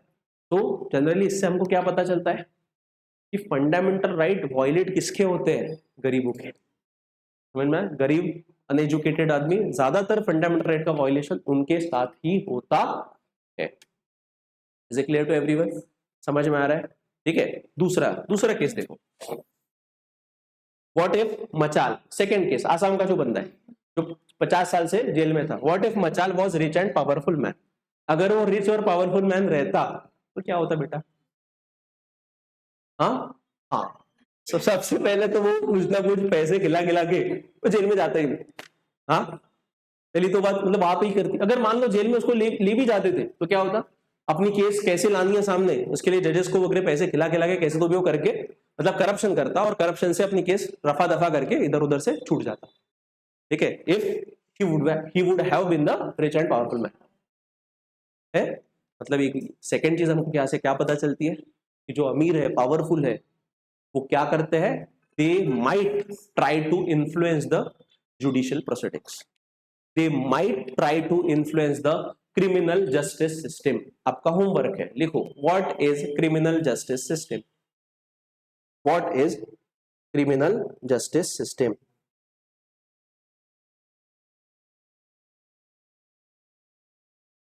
हाँ बराबर है प्रेम, सब कुछ होता, करप्शन भी कर सकते थे।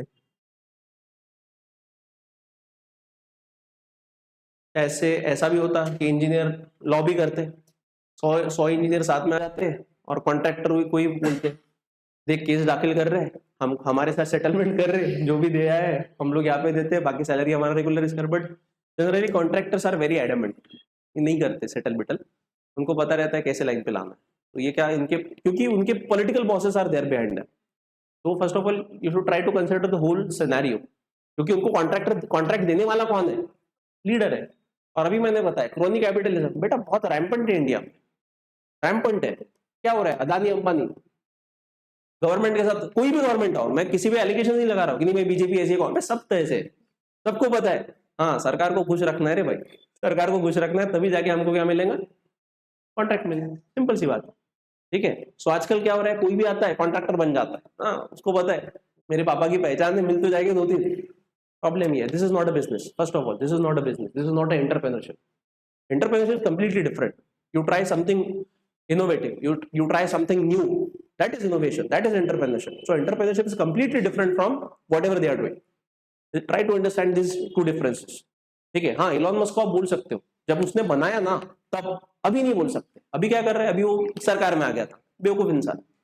ठीक है, बिजनेस वाले ने कभी भी गवर्नमेंट में इन्वॉल्व नहीं होना चाहिए, सबसे बड़ी गलती की उसने, हम ऐसा भुगत रहे और भुगतना पड़ेगा उसको। Is it clear to everyone? समझ में आ रहा है? सो ये क्रोनी कैपिटलिज्म इज प्रेवैलेंट, और ये इलॉन मस्क और डोनाल्ड ट्रंप का खुद का केस ले लो बेटा।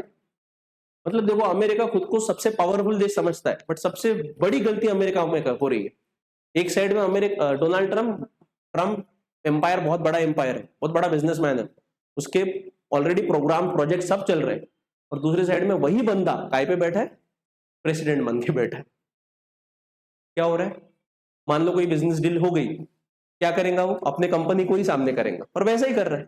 जहां पे जाता है मेरे कंपनी को दो, ये दो, वो दो, वैसा ही चल रहा है। कॉन्फ्लिक्ट ऑफ इंटरेस्ट बोलते हैं इसको। क्या बोलते हैं? Conflict of interest. किसका इंटरेस्ट प्रोवाइड कर रहा है? खुद का ही। समझना तो चाहिए ना अमेरिका के लोगों को कि भाई ऐसे बंदे को काय को चूज करके देना, फायदा तो खुद का ही करेगा ना। सिंपल सी बात है, बिजनेसमैन है। और ये क्रोनी कैपिटलिज्म तो ओपनली चलता है अमेरिका में, उसको लॉबिंग कहते हैं। क्रोनी कैपिटलिज्म हमारे यहाँ पे बोलते हैं, अमेरिका में लॉबिंग बोला जाता है। लॉबिंग मतलब क्या होता है? अमेरिका में जैसा मान लो मेरा बिजनेस है और आप लोग नेता लोग हो, आप सभी लोग भागे कांग्रेस में, मतलब पार्लियामेंट में, तो मैं बिजनेसमैन हूं, तो मैं क्या करूंगा? मान लो मेरी कंपनी है गन बनाने की, बंदूक बनाने की, हाँ, तो बंदूक बनाने की कंपनी है मेरी। अब मेरे को पता है कि मेरा बिजनेस कब बढ़ेगा। अबे कब बढ़ेगा मेरा बिजनेस? जब कोई वॉर होगा, ठीक है, या फिर सरकार ऐसा कुछ कानून लाएंगी कि सब लोग मेरी गन खरीद सकते हैं वगैरह, ऐसा कुछ कानून लाएंगे फॉर सेल्फ प्रोटेक्शन। ऐसा अगर कुछ कानून लाती है तो मेरा बिजनेस थ्राइविंग है। तो what I will do, I will influence you all, क्योंकि आप संसद में बैठे हो और आपको मैं बोलूंगा कि देख भाई हर एक को 2-2 करोड़ दूंगा, बट आप क्या कोशिश करो, आप कोशिश करो कि ऐसा कानून लाया जाए कि जिसके अंतर्गत गन खरीदना सबके बस की बात बन जाए। जिसके पास पैसा है वो गन खरीद सकता है, ऐसा कानून आप लो, और अमेरिका में है। तो अभी मैंने क्या किया? मैंने लॉबिंग की। मतलब एक प्रकार का, अब इंडिया में होगा, इंडिया में इसको करप्शन कहते हैं, अमेरिका में लीगल है। अमेरिका में ये लीगल है कि मैं बिजनेसमैन, मेरे बिजनेस के हित के लिए मैं आपको घूस दूंगा, पैसा दूंगा। और क्यों पैसा दे रहा हूं? क्योंकि आप ऐसे लॉ पास करो कि जिसका फायदा मेरे बिजनेस को मिल सके। That is known as lobbying. That is known as lobbying. ठीक है, लॉबिंग कर रहा हूं मतलब मैं लग्गे लगा रहा हूं। कॉमन भाषा में क्या बोलते हैं इसको? लग्गे लगाना। काम करवाना है ना, तो कुछ ना कुछ तो करवाना पड़ेगा। That is lobbying. Is it clear to everyone? और अमेरिका में ये लीगल है, इसमें कुछ भी वहां पे कार्रवाई, करप्शन वगैरह नहीं बोला जाता है। अब क्यों लीगल करवाया? क्योंकि उनको पता था ये लोग ऐसे भी लेंगे वैसे भी लेंगे, तो उससे अच्छा क्या कर दो, लीगल कर दो, एटलीस्ट टैक्स तो मिलेगा। है होशियार है अमेरिका, उसको पता है ऐसे भी करेंगे वैसे भी करेंगे, तो भाई क्या कर रहे हो, लीगलाइज कर दो कि कितना लिया वो बता देते हैं कि देख भाई 10 करोड़ लिया, 10 करोड़ में का 1 करोड़ सरकार को मिल जाता है, काम खत्म। सरकार की तिजोरी भर रही है, जिसको फायदा हो रहा है उसको फायदा मिल रहा है। समझ में आ रहा है? Is clear to? इंडिया में नहीं है, इंडिया में इसको हम लोग करप्शन बोले। अब बच्चा करते तो सब है, करते तो सब है बेटा। समझ में आ रहा है? So that is a different reality. So this is the case. समझा? तो ये दो कंडीशन से हमको एक बात तो पता चलती है कि अधिकार किसके हनन, अधिकार किसके वायलेट होते हैं? गरीब के। सो सरकार के सामने सबसे बड़ा चैलेंज क्या है कि भाई जो पावरफुल है वो खुद के राइट्स प्रोटेक्ट कर लेगा, वो कैसे ना कैसे कुछ ना कुछ सिस्टम तोड़ मोड़ के अपने अधिकारों को प्रोटेक्ट कर लेगा। बट सबसे बड़ा चैलेंज गवर्नमेंट के सामने क्या रहता है, और गवर्नमेंट को रिकॉग्नाइज कैसे किया जाता है कि कौन सी सरकार अच्छी है और कौन सी सरकार बुरी? That depends on the protection of rights of the underprivileged section of society, of the poor people of the society, or common people of the society. That is very much important. ठीक है, जैसे बोला जाता है कि everybody is same in front of the law, कानून के सामने सब सेम है, कोर्ट में जाते तो सब सेम है। बट क्या है, ये सेमनेस जो है ये सबके लिए समान होना चाहिए। ठीक है, सबको समान अधिकार मिलना चाहिए, सबको समान पावर्स होने चाहिए, तब जाके चीज होती है, तब जाके इक्वालिटी वगैरह आती है। Is it clear to everyone? So these two question shows us the different reality of our country। ये सिर्फ मेरी कंट्री की, अपने कंट्री की बात नहीं है, दुनिया में अलग अलग देशों में भी सेम हाल। Is it clear to everyone? समझ में आ रहा है? तो ये कब मिलेंगे? जब सरकार अच्छी रहेगी। ठीक है, सरकार अच्छी रहेगी और जुडिशरी इंडिपेंडेंट रहेंगी और मीडिया अपना काम ईमानदारी से करेगी। Is it clear to everyone? ठीक है, अब मीडिया वाले दिन भर क्या कर रहे हैं? गणपति विसर्जन दिखाते हैं। अबे हो गया, गणपति विसर्जन दिखाना आपका काम नहीं है। हाँ, वो कैमरा मैन उधर बैठता है, वो दिन भर वही दिखाता है, अरे इधर गए, अरे बात आली 15 मिनट में इतना डिस्कस करा। हाँ, ये काम है मीडिया का। भाई देश में कितने इश्यूज हैं? बहुत सारे इश्यूज हैं। Farmers are dying, youths are being unemployed, ठीक है, people are not getting decent salary, ठीक है, खाने के लिए नहीं मिल रहा है, ये नहीं मिल रहा है, वो नहीं मिल रहा है, बहुत सारे इश्यूज है, बट कुछ नहीं दिखाते। यही चीज दिखाई जाती है। हाँ, देश का छोड़ो, नेपाल का पूरा रिसर्च कर रहे, इधर उधर पूरा, ये देखो यहाँ से ऐसा हुआ, वहां पे वैसा हुआ, अपने देश का पहले देखो ना। That is very much important. समझ में आ रहा है? और सबसे बड़ा प्रॉब्लम हमारे मीडिया में क्या है कि हमारे मीडिया में एक्सपर्ट वाले लोग नहीं बैठते। आपको दिखेगा क्या करते, एक मेरे को गाली गलौज करते, गाली गलौज करना is not a medium. Expertise वाले लोग होने चाहिए ना भाई, कोई तो बंदा होना चाहिए ना, जैसे जिसका चाइना में एक्सपर्टीज है, कोई नहीं है। हाँ, जिसका भाई पाकिस्तान में एक्सपर्टीज है, ऐसे एक दो मिलेंगे आपको, जो फॉरेन पॉलिटिक्स एक्सपर्ट है वो मिलेंगे, बट मीडिया में कोई नहीं है। क्योंकि ये लोग क्या, जो बंदा डोमेस्टिक न्यूज बताता है वही इंटरनेशनल बता रहा है, वही आपको वेदर रिपोर्ट बताता है, वही आपको बाकी की चीजें बता रहा है। कैसा एक्सपर्टीज आएगा? आएगा कि एक्सपर्टीज नहीं आएगा। समझ में आ रहा है? तो ये बहुत इंपॉर्टेंट है, तो ये सारी चीजें समझना आवश्यक। ठीक है, तो आज के लेक्चर में हम लोग यहाँ पे रुकते हैं। अब कितने टाइम बचा है रे में? 5 मिनट बचा है। 5 मिनट में मैं कल का आपको थोड़ी चीज बता देता हूँ कि कल कैसे करना है आपको। ठीक है, सो इन टुमारोज टेस्ट आपको शायद से 3 सवाल, 3 questions of society will be given. ठीक है, 3 questions of society, very simple, बहुत सिंपल सवाल रहेंगे। आपको लिखना कैसे मैं आपको शॉर्ट में बता देता हूँ। ठीक है, अब ये जो आपको आंसर राइटिंग करनी है, और 10 to 15 questions will be of current affairs. 10 सवाल, 10-12 सवाल करंट अफेयर के रहेंगे, जो मैंने पढ़ा है उसी से आएंगे, या फिर थोड़ा बाहर दूसरा भी आ सकता है। ठीक है, तो आपको सवाल जो आंसर राइटिंग करनी है, सो इधर the question will be of 150 और 250। अब देखो क्या सर हमको वर्ड लिमिट फॉलो करनी है, तो फॉर टाइम बिंग, सॉरी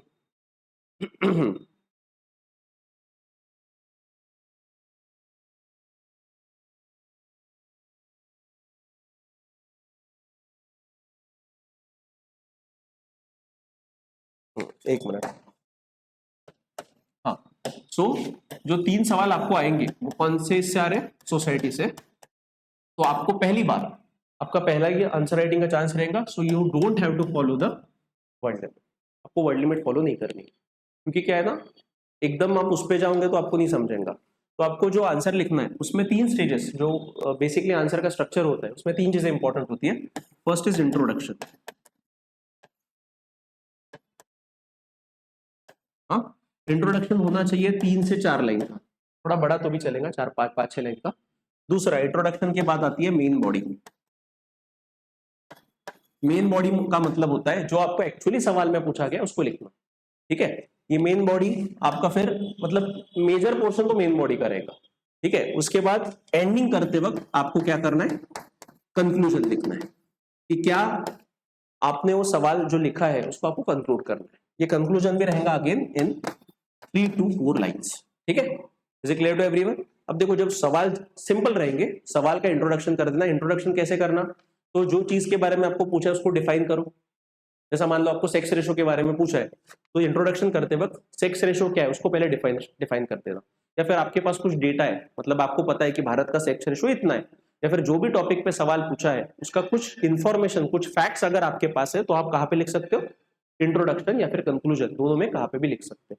और उसके बाद बीच का जो आपका बॉडी रहेगा, जो आपको सवाल के बारे में पूछा है वो आपको लिख लो। जैसे मैंने सिंपल सा है, कैरेक्टरिस्टिक्स ऑफ इंडियन कॉन्स्टिट्यूशन, कि भारत के संविधान की क्या विशेषताएं, ये ऐसा आ गया, तो पहले आपको इंट्रोडक्शन में व्हाट इज कॉन्स्टिट्यूशन वो लिख दो, उसके बाद कैरेक्टरिस्टिक लिख दो, characteristics of Indian constitution are this 4-5 जो भी है, और उसके बाद कंक्लूजन कर दो कि यार constitution is this and this, इसके प्रकार से करना चाहिए। बस ऐसा, मतलब this should be the structure. तो क्या सर ये इंट्रोडक्शन लिखना है? इंट्रोडक्शन ये मैंने आपको बताने के लिए लिखा है। आंसर लिखते वक्त इंट्रोडक्शन के सामने इंट्रोडक्शन नहीं लिखना, सीधा इंट्रोडक्शन शुरू करना। मेन बॉडी लिखना नहीं, मेन बॉडी करके सीधा टॉपिक लिखना और पॉइंट्स लिखना। Try to write the answers in a point format. इस पे लिखो, पॉइंट फॉर्मेट में आंसर लिखो और कंक्लूजन कंक्लूड करो। ठीक है, ऐसे क्लियर? बस इतना ही करो अभी फिलहाल। मैं डिटेल में लेक्चर सेपरेट लूंगा, हाउ टू राइट आंसर वगैरह, बट अभी try to write this way only. ठीक है, फिर इसके बाद में हम देखेंगे कि आपको कितना समझ रहा है, कितना नहीं समझ रहा है, तो फिर उसके बाद वी विल प्रोसीड कि भाई आंसर राइटिंग कैसे करना है, क्या करना। 1 घंटे का रहेगा, 3 सवालों के लिए 45 मिनट्स विल बी गिवन, और 15 मिनट जो रहेंगे वो 10 सवाल जो करंट अफेयर करेंगे उसके लिए देंगे। ठीक है, so that's it, and try to come in on offline mode for this। ठीक है, यहाँ पे आके लिखोगे तो समझ में आएगा। ठीक है, घर पे ऑनलाइन वालों के लिए तो मैं सवाल दे दूंगा, बट आप अगर आ सकते हो तो ट्राई टू बी हियर। ठीक है, so that's it for today, thank you very much. Online में किसी को डाउट नहीं है? डाउट नहीं है, you may leave the meeting. Thank you very much.